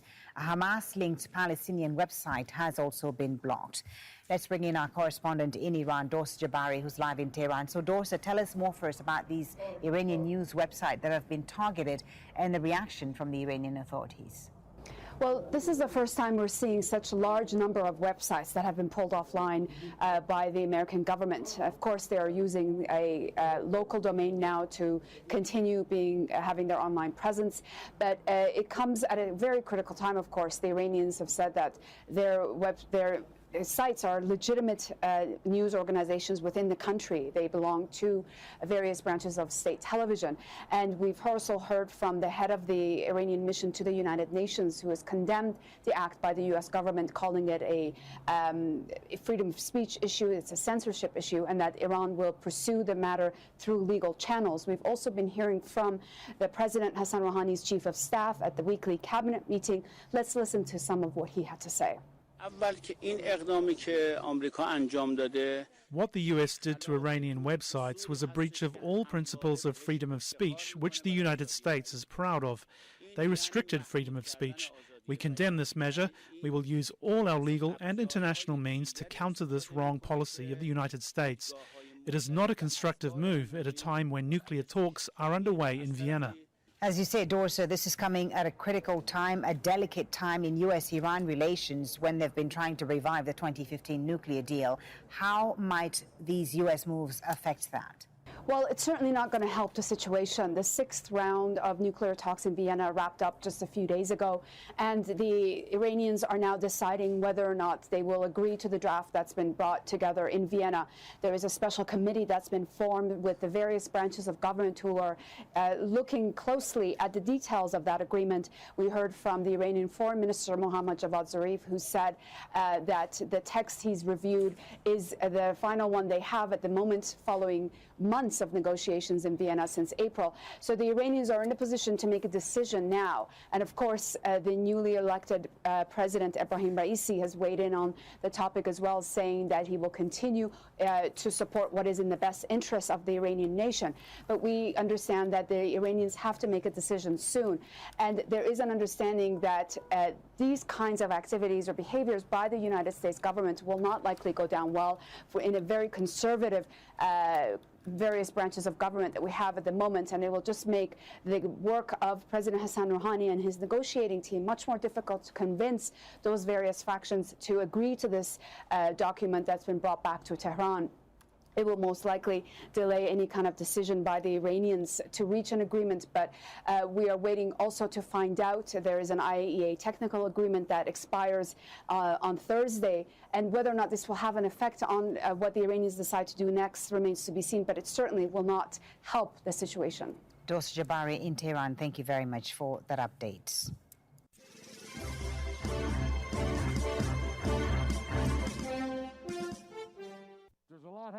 President Joe Biden came to office promising changes in U.S. policy toward Cuba. But months after he moved into the White House, sanctions remain in place and diplomacy is strained at best. The crippling effects of the U.S. embargo recently led to the suspension of cash deposits in U.S. dollars, a major source of income for ordinary Cubans. It affects me from the point of view that I have relatives abroad who send me foreign currency. But, well, we will look for other ways for it to arrive. It's all a far cry from President Obama's historic visit in 2016, when relations were normalized, the U.S. embassy reopened, and travel to Cuba allowed. President Biden, it seems, is not following suit. A Cuba policy shift or additional steps is currently not among the president's top foreign policy priorities, but it is an issue, of course, we will remain engaged in and focused on. In essence, that means retaining hundreds of tough measures put in place by President Trump, including redesignating Cuba as state sponsor of terrorism. Critics of the embargo say despite calls for democracy and improved human rights in Cuba, changes can be made. They want to see some evidence of progress, politically, economically, but that's not necessarily an impediment to perhaps taking initial steps to get rid of some of the more strict or tough sanctions that the Trump administration put in place. Major modifications to such a complex and long-standing web of laws would need congressional approval, something not likely to happen. But the reason behind Biden's lack of action may be more political. During the last presidential election here in Florida, Democrats suffered losses in part because President Trump was so tough on Cuba. Fear of communism runs deep among both Cuban American and Hispanic voters, and support for the embargo remains high. The Biden administration is keenly aware of just how crucial those votes are, reason enough perhaps to keep the status quo. For Cuban Americans like Ingrid Arenas, the blame lays squarely with the Cuban government. They don't allow any young people that, of course, have new ideas, have a new method, have a good hopes. No, they don't allow anybody who thinks different do something. So it has to be a change. The only way for Cuban people is a change. Speaking in Havana late last year, Cuba's foreign minister condemned the embargo, saying it brought nothing but pain. The U.S. government has tightened in extreme and unprecedented ways the blockade against Cuba, taking advantage of the terrible conditions caused by the COVID-19 pandemic. The blockade has always been a criminal act, a genocidal act as established by the Geneva Convention, an act of economic warfare. For more than 25 years, the UN General Assembly has voted in favor of ending the U.S. embargo on Cuba. But President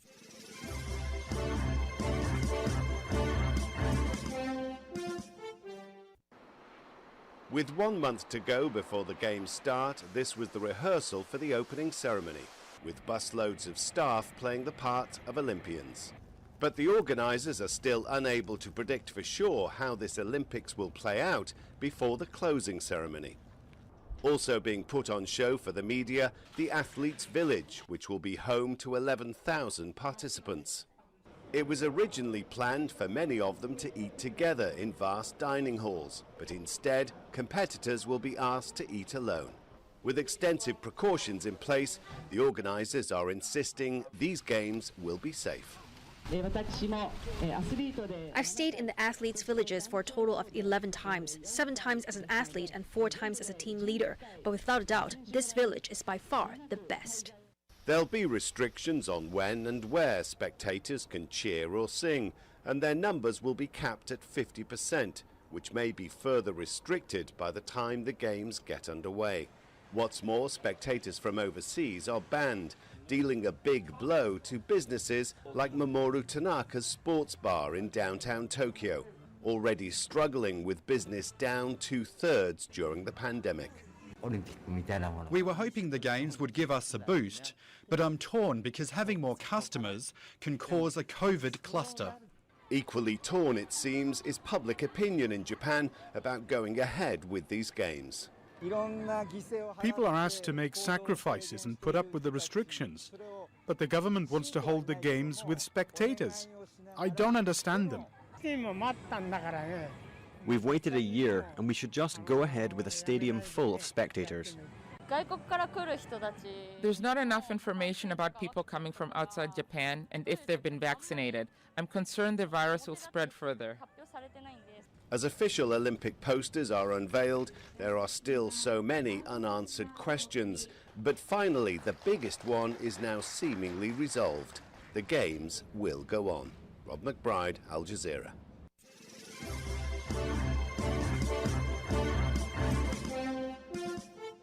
You were listening to the WinFM Headline News on 98.9. Our top stories were making sense of the COVID-19 vaccination numbers, overcoming fear of COVID-19 vaccine. Internationally, the U.S. Justice Department has seized 33 Iranian government-affiliated media websites as Press TV and Al Alam, which it said were hosted on U.S.-owned domains in violation of sanctions. Thank you for listening.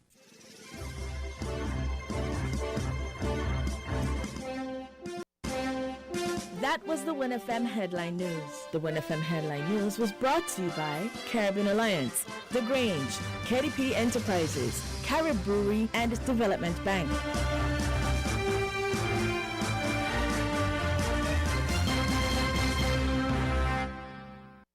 Did you know that the Grange Healthcare Facility is the first purpose-built, non-governmental healthcare organization on St. Kitts? It's situated at Otley's, 7 miles east of Basseterre in beautifully landscaped surroundings. The Grange has a team of highly trained professionals and provides care that's rated as being comparable with UK and North American standards. The Grange offers varied accommodations to suit your individual needs, and our all-inclusive packages make the cost of care per hour the most competitive on the island. Services include convalescent care for all ages, daycare facilities for older adults, rehabilitation services, and training and continuing education for healthcare providers. For more information, call 466-5525 or 465-8020. Fax 466-8221 or email thegrangehealth@gmail.com or visit our website at www.grangehealthcarefacility.com. Maybe it's the way the brilliant gold liquid reflects or sunshine, or how the bright blue of its label mirrors the clear Caribbean skies overhead. Maybe it's the fresh, crisp taste of this beastly cold beer on a scorching hot day. Maybe it's even the way it brings us all together. But one thing is for sure, Carib is very much a part of who we are wherever we're from in the Caribbean. Carib, it's the way we play. Drink responsibly. Everyone struggles at times. Even we too have our own struggles. Do you have a loan at the Development Bank of St. Kitts and Nevis and have fallen behind on your payments because of financial difficulties? Have your financial situation changed? If your answer is yes, visit the Development Bank of St. Kitts and Nevis or call 465-2288, extension 1101 or 469-5416 to make an appointment to discuss our debt evaluation and restructuring plan with one of our qualified officers. We are committed to working with you to make a sustained positive difference in your life.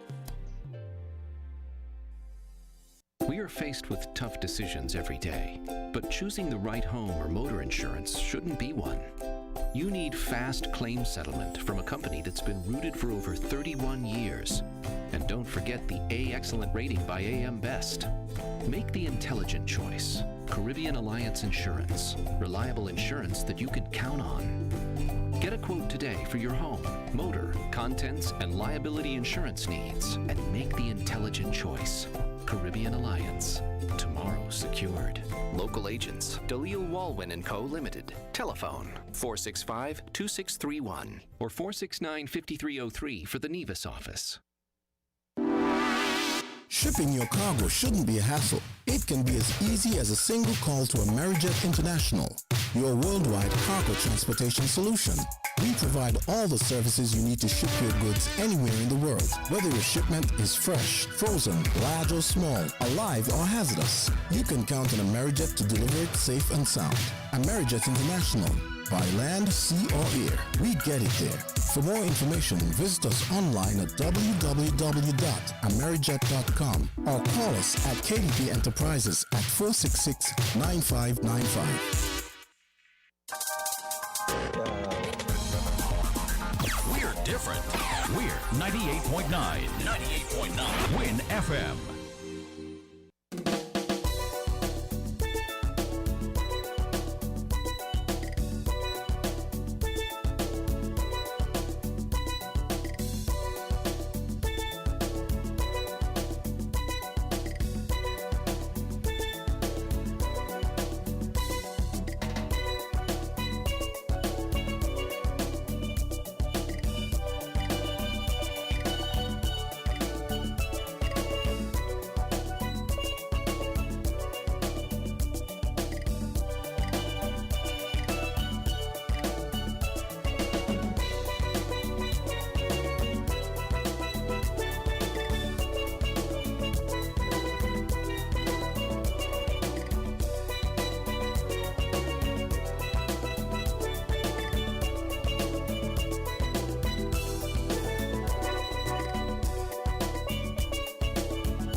King Ocean, king of the Caribbean seas, announces king-size savings on shipments from Miami to St. Kitts. We have the best service and competitive rates on LCL and FCL cargo, including D&E containers, cars, heavy equipment, buses, boats, and barrels from Miami to St. Kitts. LCL pickup service anywhere in the U.S. Call local agents SL Horseman & Company Limited at 869-465-4086 or 869-662-5008 for further details. King Ocean's king-size savings on shipments from Miami to St. Kitts Nevis. King Ocean, king of the Caribbean seas.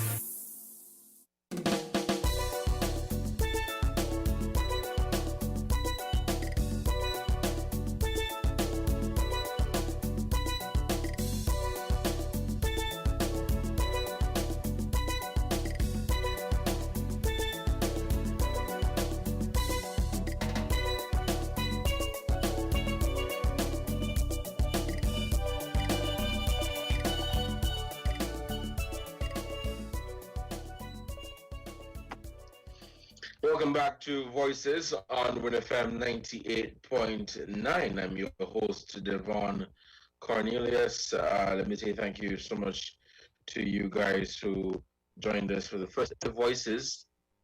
And it was indeed a very good conversation. We were able to touch base with Dr. Cuthbert Sebastian and Dr. Janice Daniel Hodge, the political leader of the Nevis Reformation Party.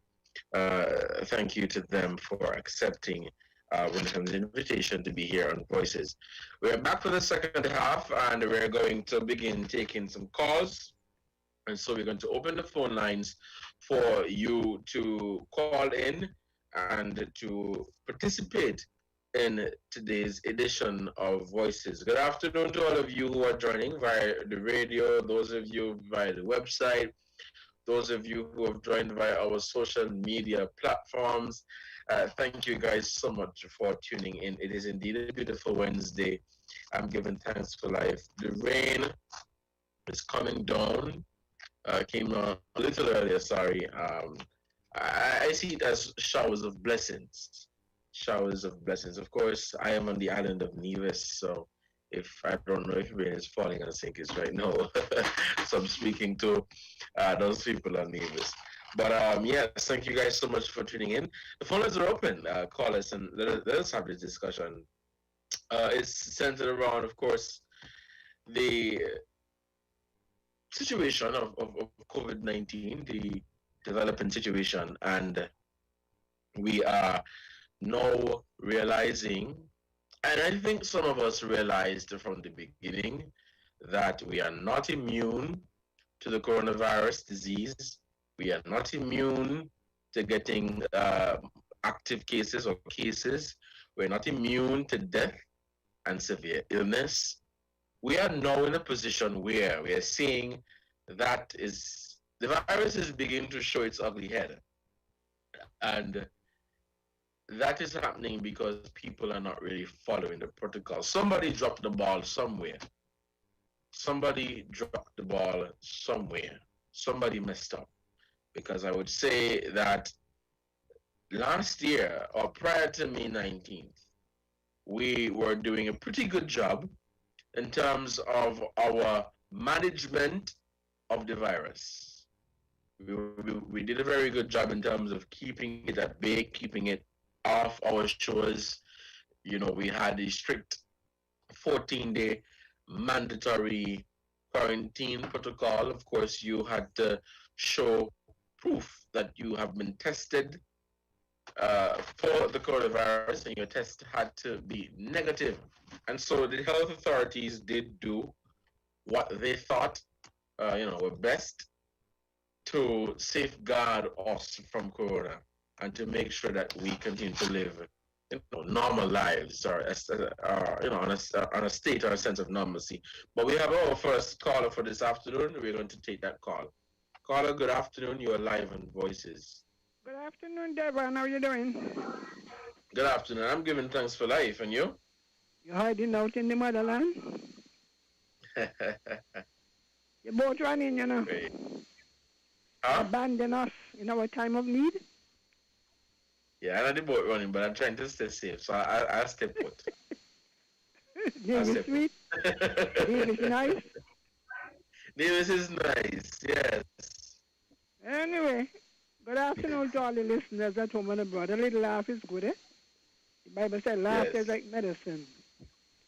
It is. You know, the fella Jackson had a song, The Man in the Mirror. Mm-hmm. Everybody looking everywhere to blame everybody except themselves. Mm-hmm. Everybody. The virus did not walk out of the hotel. It was brought out.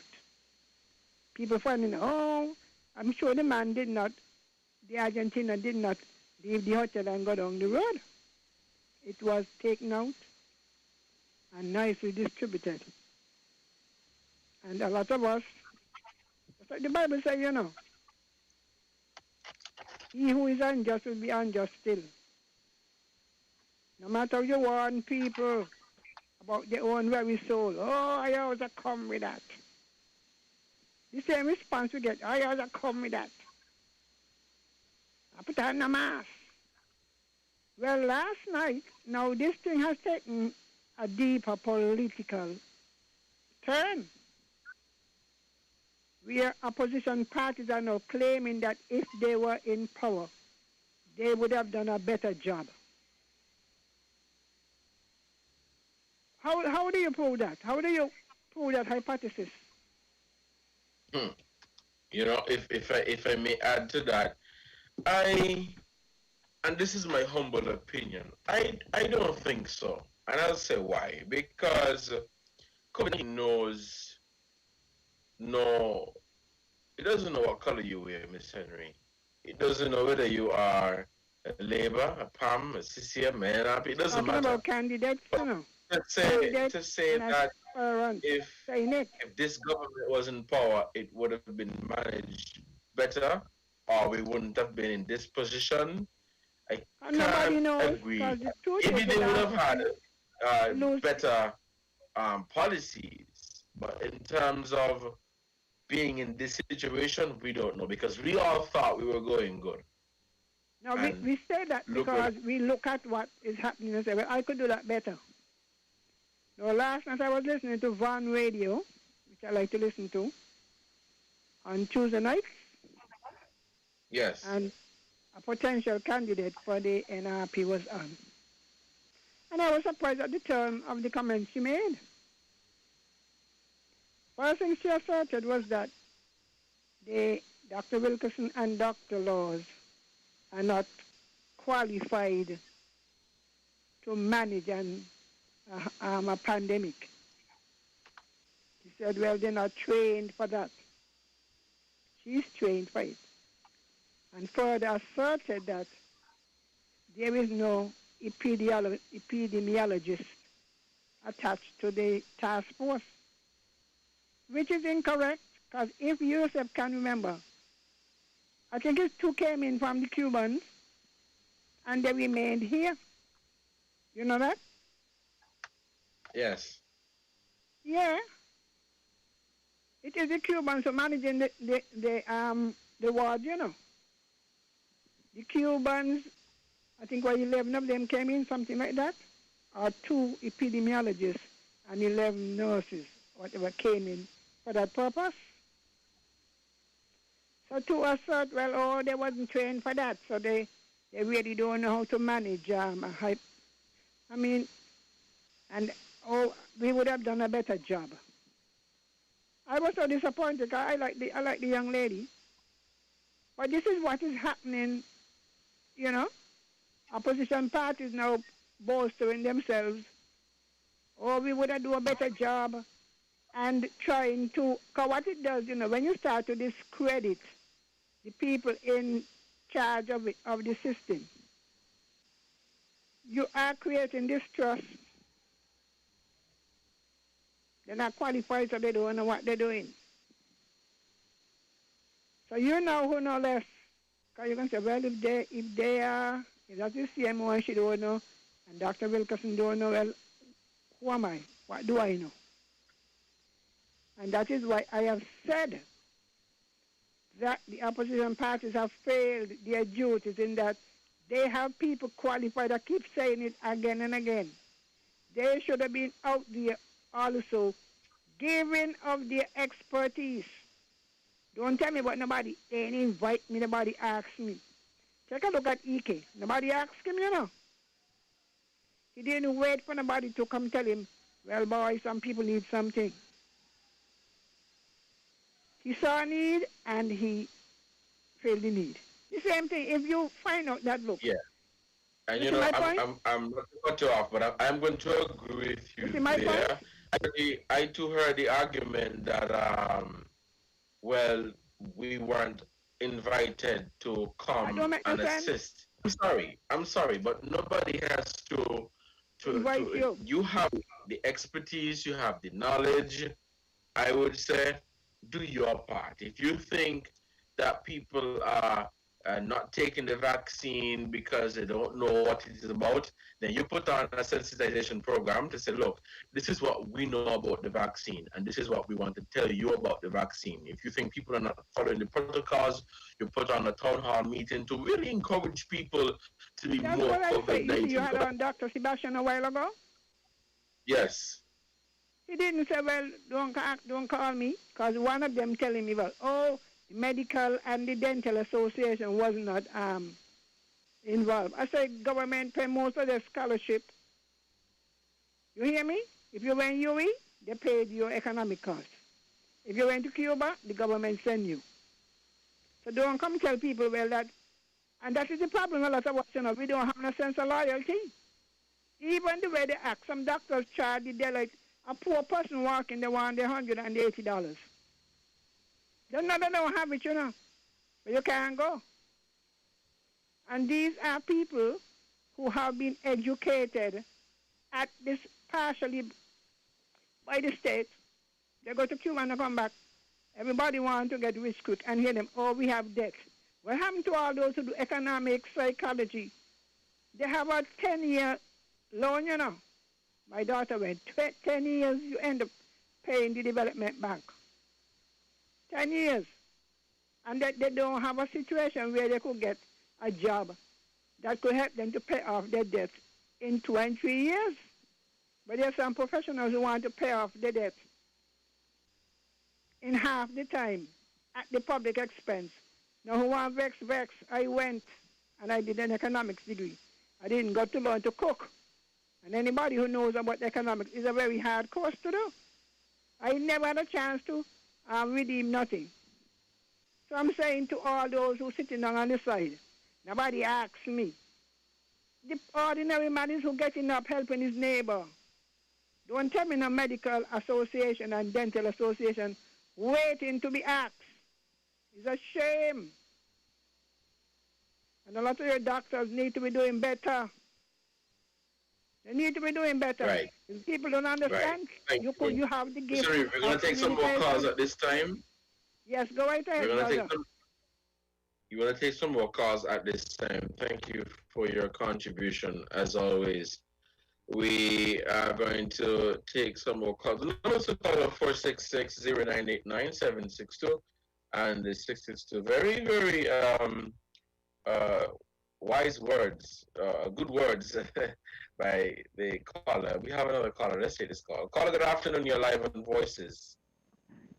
Good afternoon, and thank you for taking my call.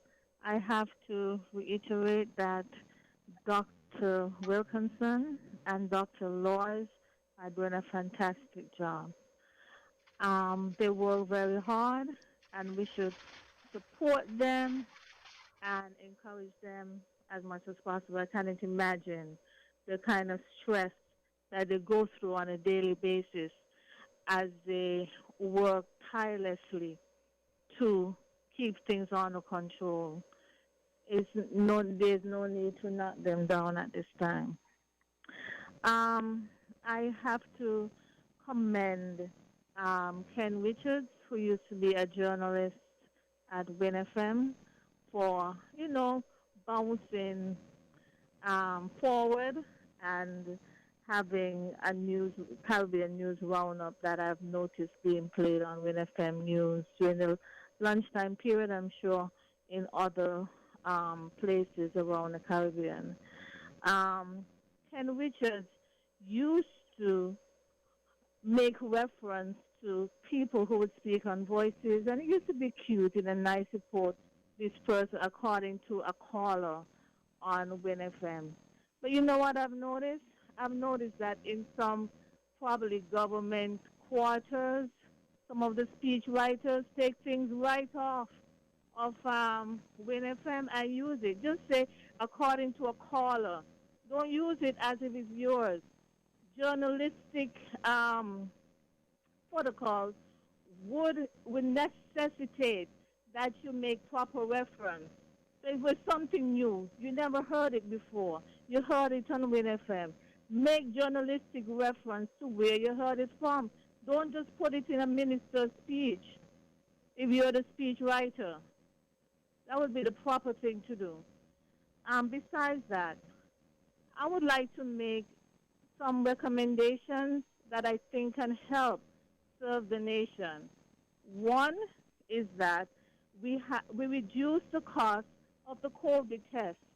I believe that this would drastically help in encouraging people to come forward and presenting themselves and say, I am sick, I would like a test. But the cost of $100, it's a little bit steep, and the government would save more if they make the test cheaper. You mean rather than $100 US? Oh my goodness, $100 US for a test. In other places of the world, it is completely free. And they also provide self-tests. So the government can reach out and find where these tests can be perhaps available.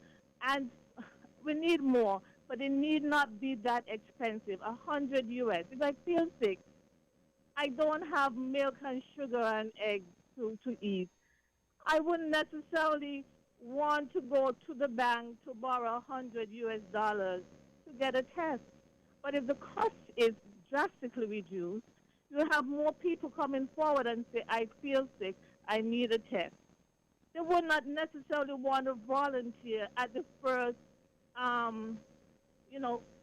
illness, symptoms of illness, and then take it and then say, here's $100 US, can you test me? They would probably wait until they're more seriously sick, and then and by that time they might have infected somebody else. So reduce the cost. Secondly, make more surgical masks available. You know, those ones that they say are disposable. I heard, and there were pictures of it, that these thousands and thousands of masks came into the country. But I was still going to Rams and different places and the drugstores buying them for $5. $5. I've also heard of the breweries. I think they did something special in that they produced hand sanitizers for free to distribute. But when I walked around town, I couldn't find any. I couldn't find any for free to the persons who were there. So where did they go to? Are they packed up somewhere? Are they stored somewhere? It is time that we make more available. Buy more. Make them freely available. And another thing, in some places of the world, you walk into a store, you don't have a mask and they offer you one. Free. Free. So $5 for a mask, people would not really want to buy them that easily. And I've heard these CMOs say that those surgical masks are better than perhaps the cloth ones. But she pointed them out as being the best to wear. Then, if that many surgical masks are in the country, as we've seen in the pictures and the news items, and we heard in the news items, then how come they're not available? And if say that they're given to certain institutions, to some government offices, and they're not available, we should just have more available and cheaper. And some of the stores that are selling these masks for $5, can they be reduced to maybe $1, $1.50? But $5? This is not like a bunch of guineas and a bunch of this and it's something that is necessary for the country in an emergency situation. Have a heart, reduce it. You ain't going to lose your profits. That's all I want to say for now. Thank you so much. Right. Carla, thank you so much for your contribution to this program. We are still taking calls here on WinFM 98.9. You're listening to Voices, and I'm your host for today, Devon Cornelius. It's just 5:01 here in our studios. If we have no calls at this time, we'll take a short break to say thank you to our sponsors, and when we come back, we will continue. Let's take a short break to say thank you to our sponsors, and we will be back shortly.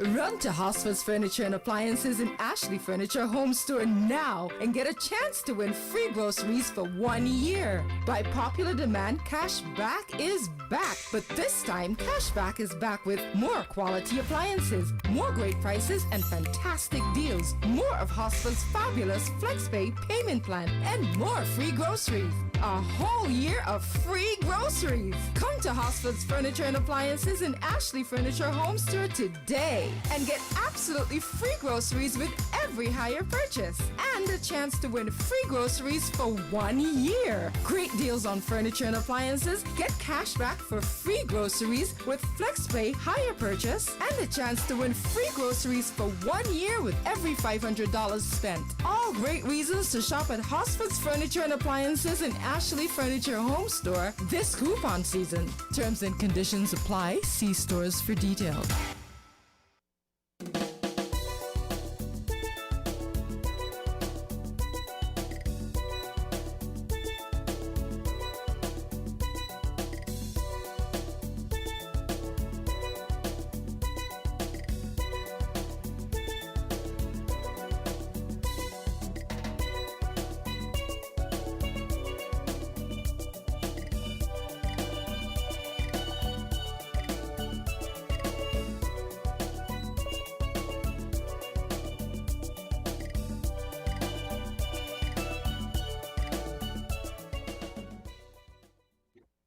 Welcome back to Voices on 1FM 98.9. I'm your host for today, Devon Cornelius.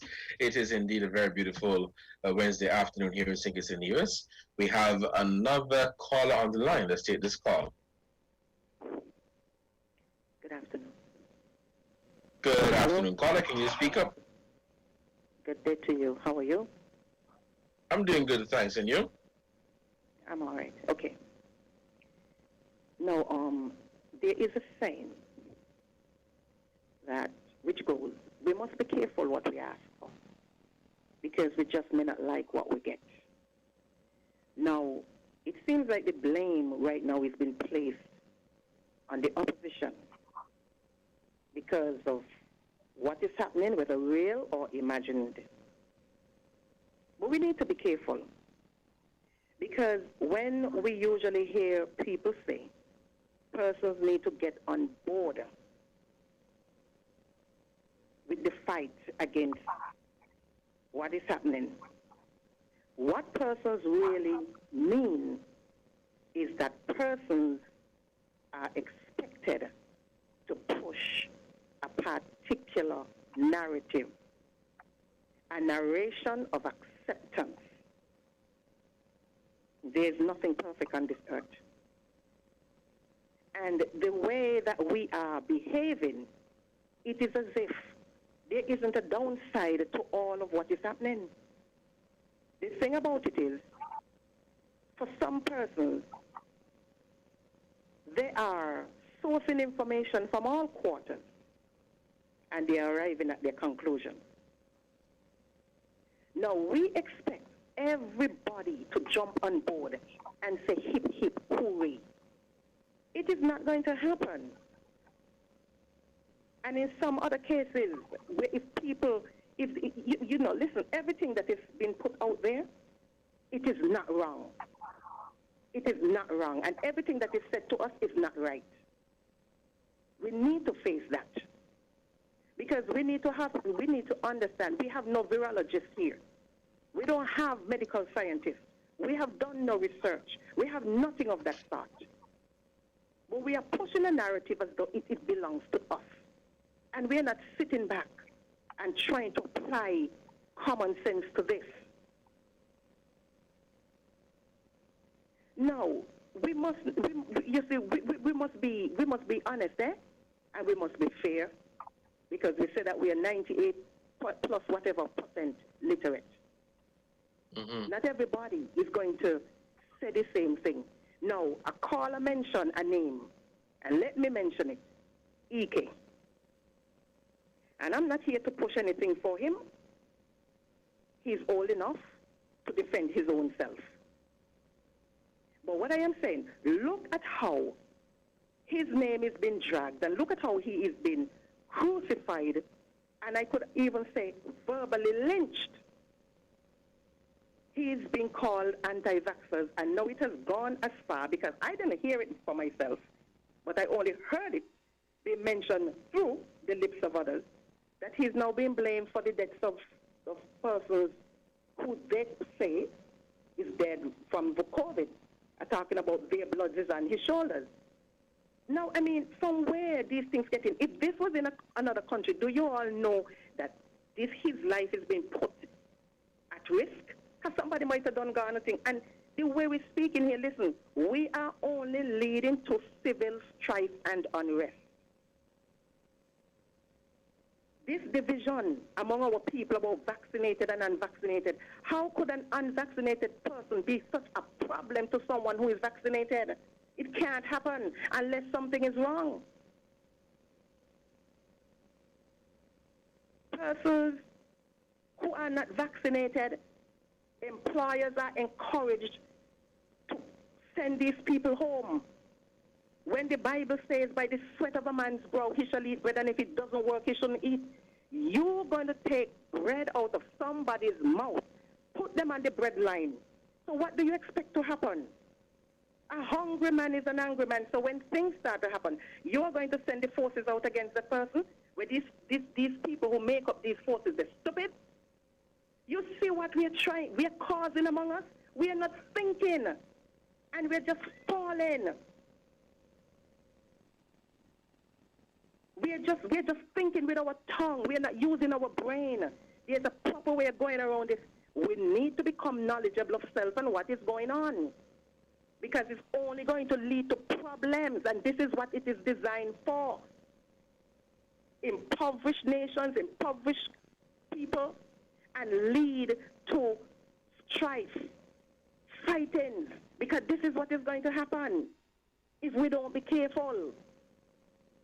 And we have to be careful that we are not one guilty of causing these things upon us, because a lot of people like to talk, and when they're done, when things start to happen, they start to pull out the tongue and say, oh, I was not part of it. All of this finger blaming going around and whatsoever. So if the opposition is not involved, well, be thankful, because persons who we may want to come on board, they might come out and tell you the truth, for and against. And we know there is a push for. But somebody might come and not stifle the conscience and put the for and against. So this is not a matter to say that persons really want help, but it's how they want it to be. People want people to jump on the bandwagon and put a message out there of acceptance. Now, in the midst of all of the information that is available, it is not going to happen, because some people are not going to sell out, including their conscience. So whoever is on board with thing, they are the ones who are going to have to know how they're going to go about getting whatever they want to achieve. But the bottom line is, persons are not going to take. There are some people who are going to tell you, well, listen, I was not in favor of it, but I took it because of such and such and such. And you have to, those persons outside there, they're not pushing their citizens to take it, They can't do that. But look at how we are behaving down here. Look at how we are behaving like we have no head. And we need to stop going after people, because there might come a time when this thing might be reversed. Would you like anybody to discriminate against you? You hear how some of you behaving? You hear how some of you behave in mine? I mean, you all are sickening in all your attitude. It's very sickening. Mm-hmm. You're pushing something that you don't even know about. You're only regurgitating what is handed down. We don't know for a fact. So the strategies that are used must be in a way that is going to appeal to people, not to turn them away. Because none of these things here belong to us. And we don't know what it is designed for in the end. But there are people outside there who are talking. I will stay here. Caller, thank you so much for your contribution to this program. We're going to take just one more call, and then I'm going to wrap up with my few comments on this program. Let us take just one more caller, and then we're going to close the phone lines. We have a caller on the line.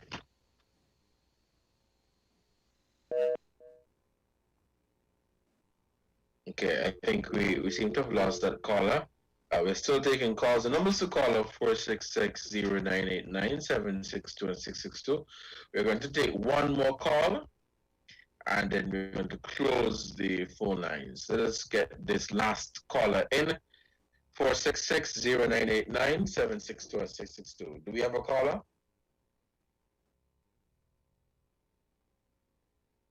Okay, keep trying. Okay, we have no callers. Our listeners... Okay, we have a caller. No. Caller, go ahead.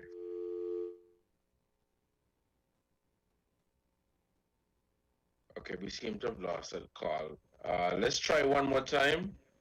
Let's try one. We have another caller. Let's take this call. Good day, Mr. Cornelius.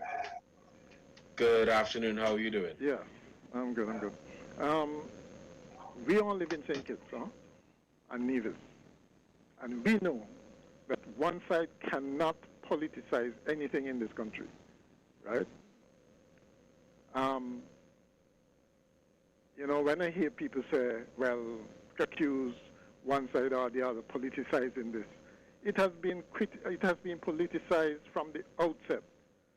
Okay, as a matter of fact, the opposition came to that pretty much, well, very late actually. Okay, the government did it first, I would think, and it was only recently, I think, that the opposition started pushing back. Okay, and we all recognize it. One side can't politicize anything here, right? And I listened to the program. On Vaughan last night, and I think it is very unfair to accuse Dr. Bartlett of politicizing the crisis. As a matter of fact, she resisted attempts by the host to bait her into political responses.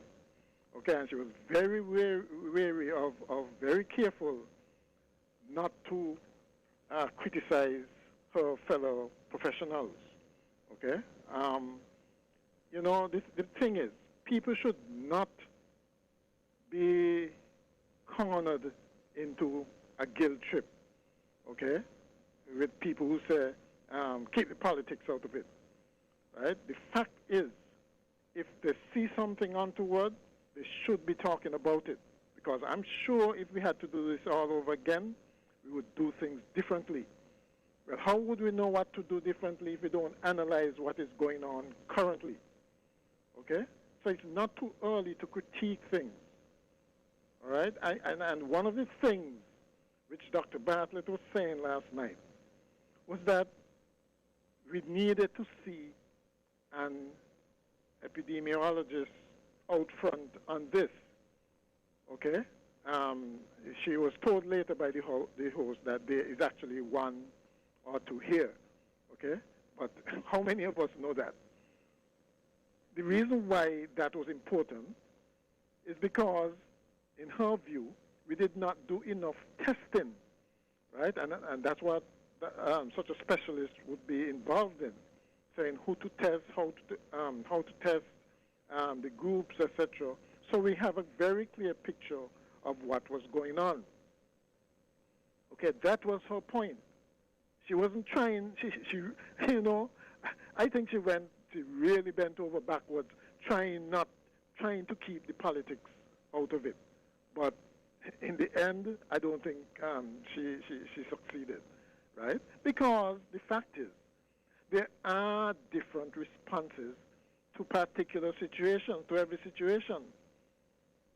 And if you cannot defend the positions you take, then you must accept some kind of criticism. Right? That is the point. look at where, we were going along quite nicely and thinking that we had, well, basically it didn't seem as if we had any, the virus here. And so people got complacent. I don't know if New York got complacent also, why we had that case from, I guess it was Argentina, that really started this whole thing. But the fact is we need to investigate it and make sure that that our protocols are tightened up if necessary, but do something so that next month we don't have the same thing happening again.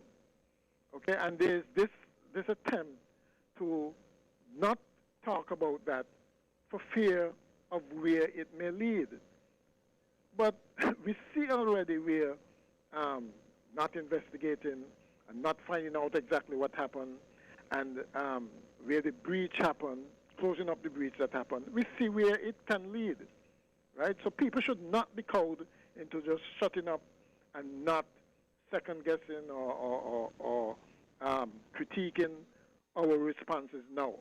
And it certainly seemed by what has happened that we were caught flat-footed in terms of our response to this. One can argue that it should not have gotten this bad, this fast, if we were preparing for it. Okay, and that is the point. Nobody should just shut up and accept what the authorities are saying, because the authorities and even experts can be wrong. Okay? They have to defend their positions just like anybody else. All right? We know that they have the information, the information, and then we know they're the expert. They're in a better position to give advice and that sort of thing. But that does not mean that they are infallible. And the whole question of bringing in other people, other knowledgeable people,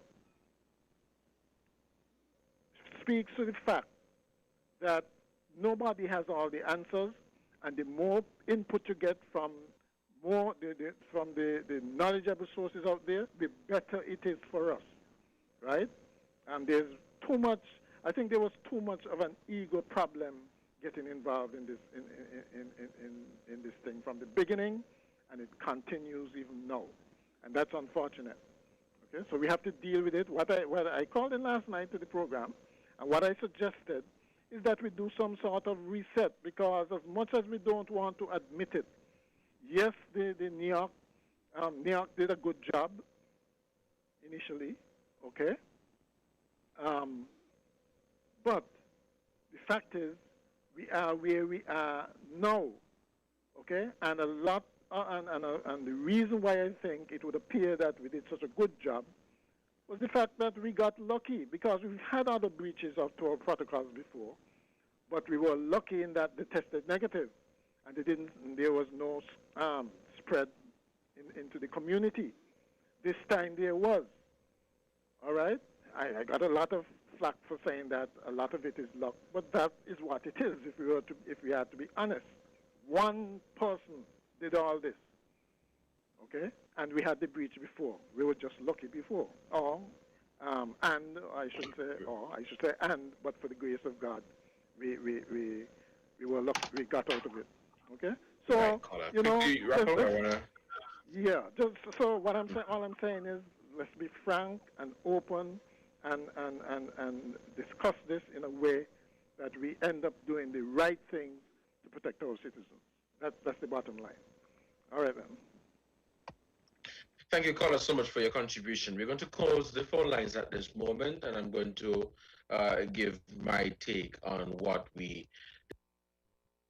Now, I have been following this situation, looking at responses from both government and opposition. I realize as it is now, there is a blame game.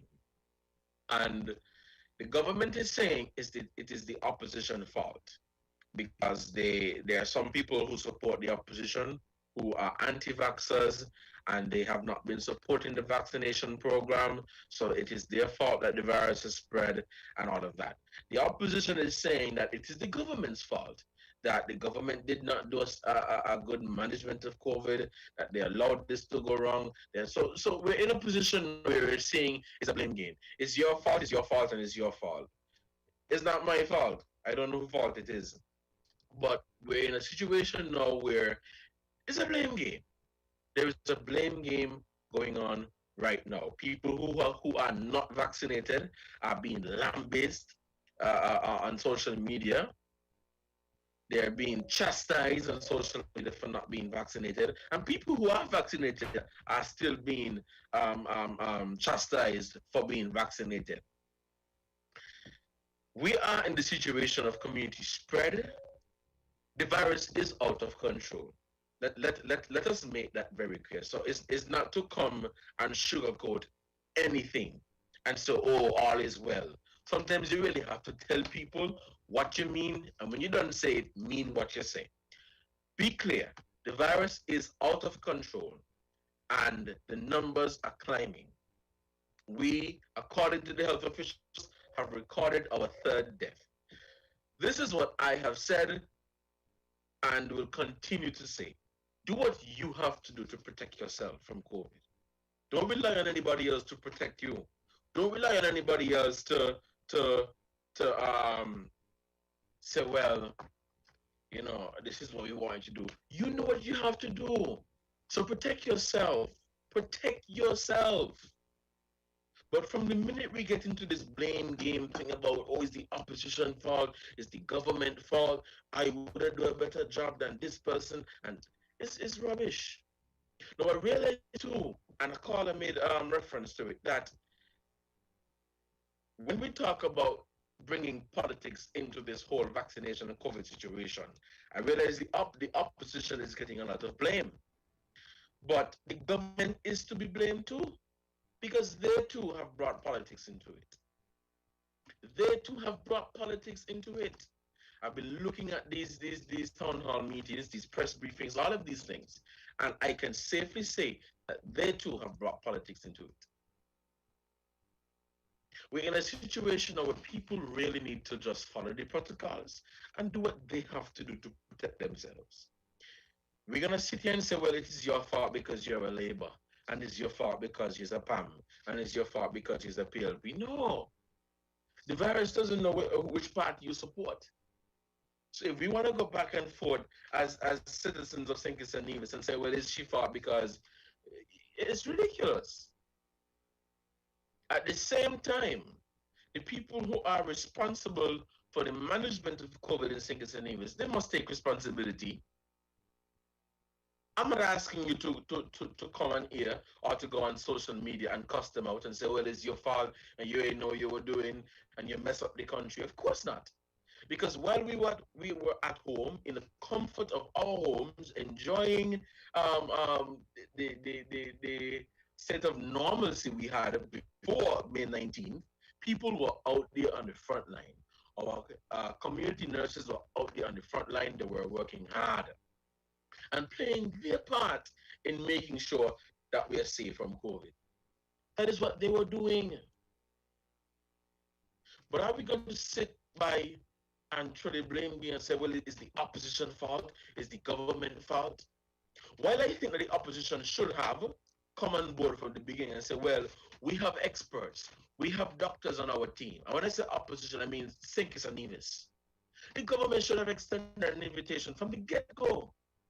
So if you think that you could have managed COVID by yourself, then think again. Because COVID does not know whether you are government or opposition, whether you are unity or Labour or NRP. It does not know. So yes, the opposition should have come on board and say, this is what we have, we want to help. But there was this approach that, well, I couldn't do it by myself. And I'll close by saying, just before I go, prior to May 19th, before we had these active cases and now deaths, our government was boasting, saying that we are the best managed country. weighing on a COVID, weighing on a deaths. And I saw something on social media which I did not agree with, which suggests that, well, who is not going to boast and say weighing on a COVID? Which leader is not going to boast and say we have no deaths? We have to remember this is a pandemic and anything could happen.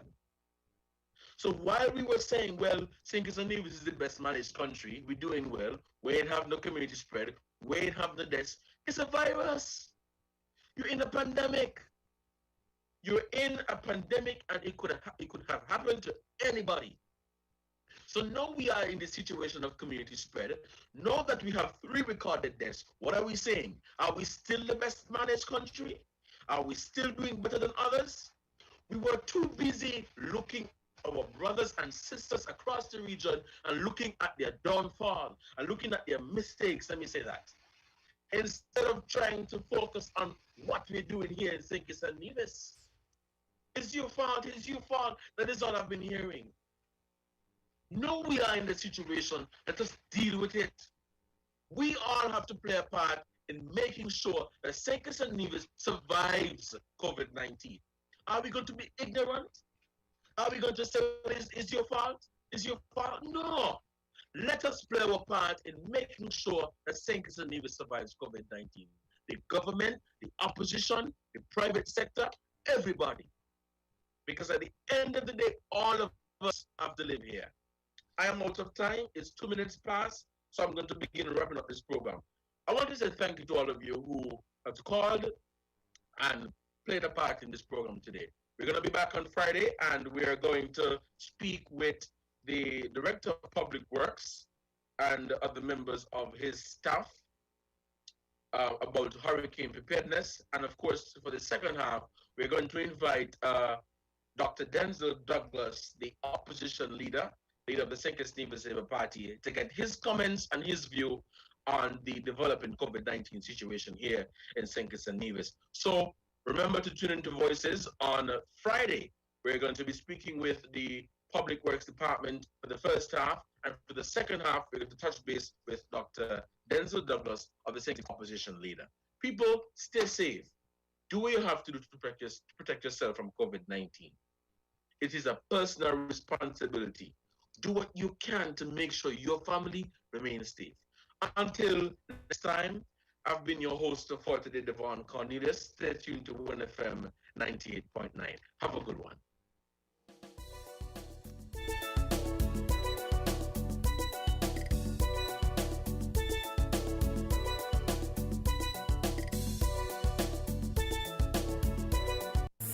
King Ocean, king of the Caribbean seas, announces king-size savings on shipments from Miami to St. Kitts. We have the best service and competitive rates on LCL and FCL cargo, including D&E containers, cars, heavy equipment, buses, boats, and barrels from Miami to St. Kitts. LCL pickup service anywhere in the U.S. Call local agents SL Horseman and Company Limited at 869-465-4086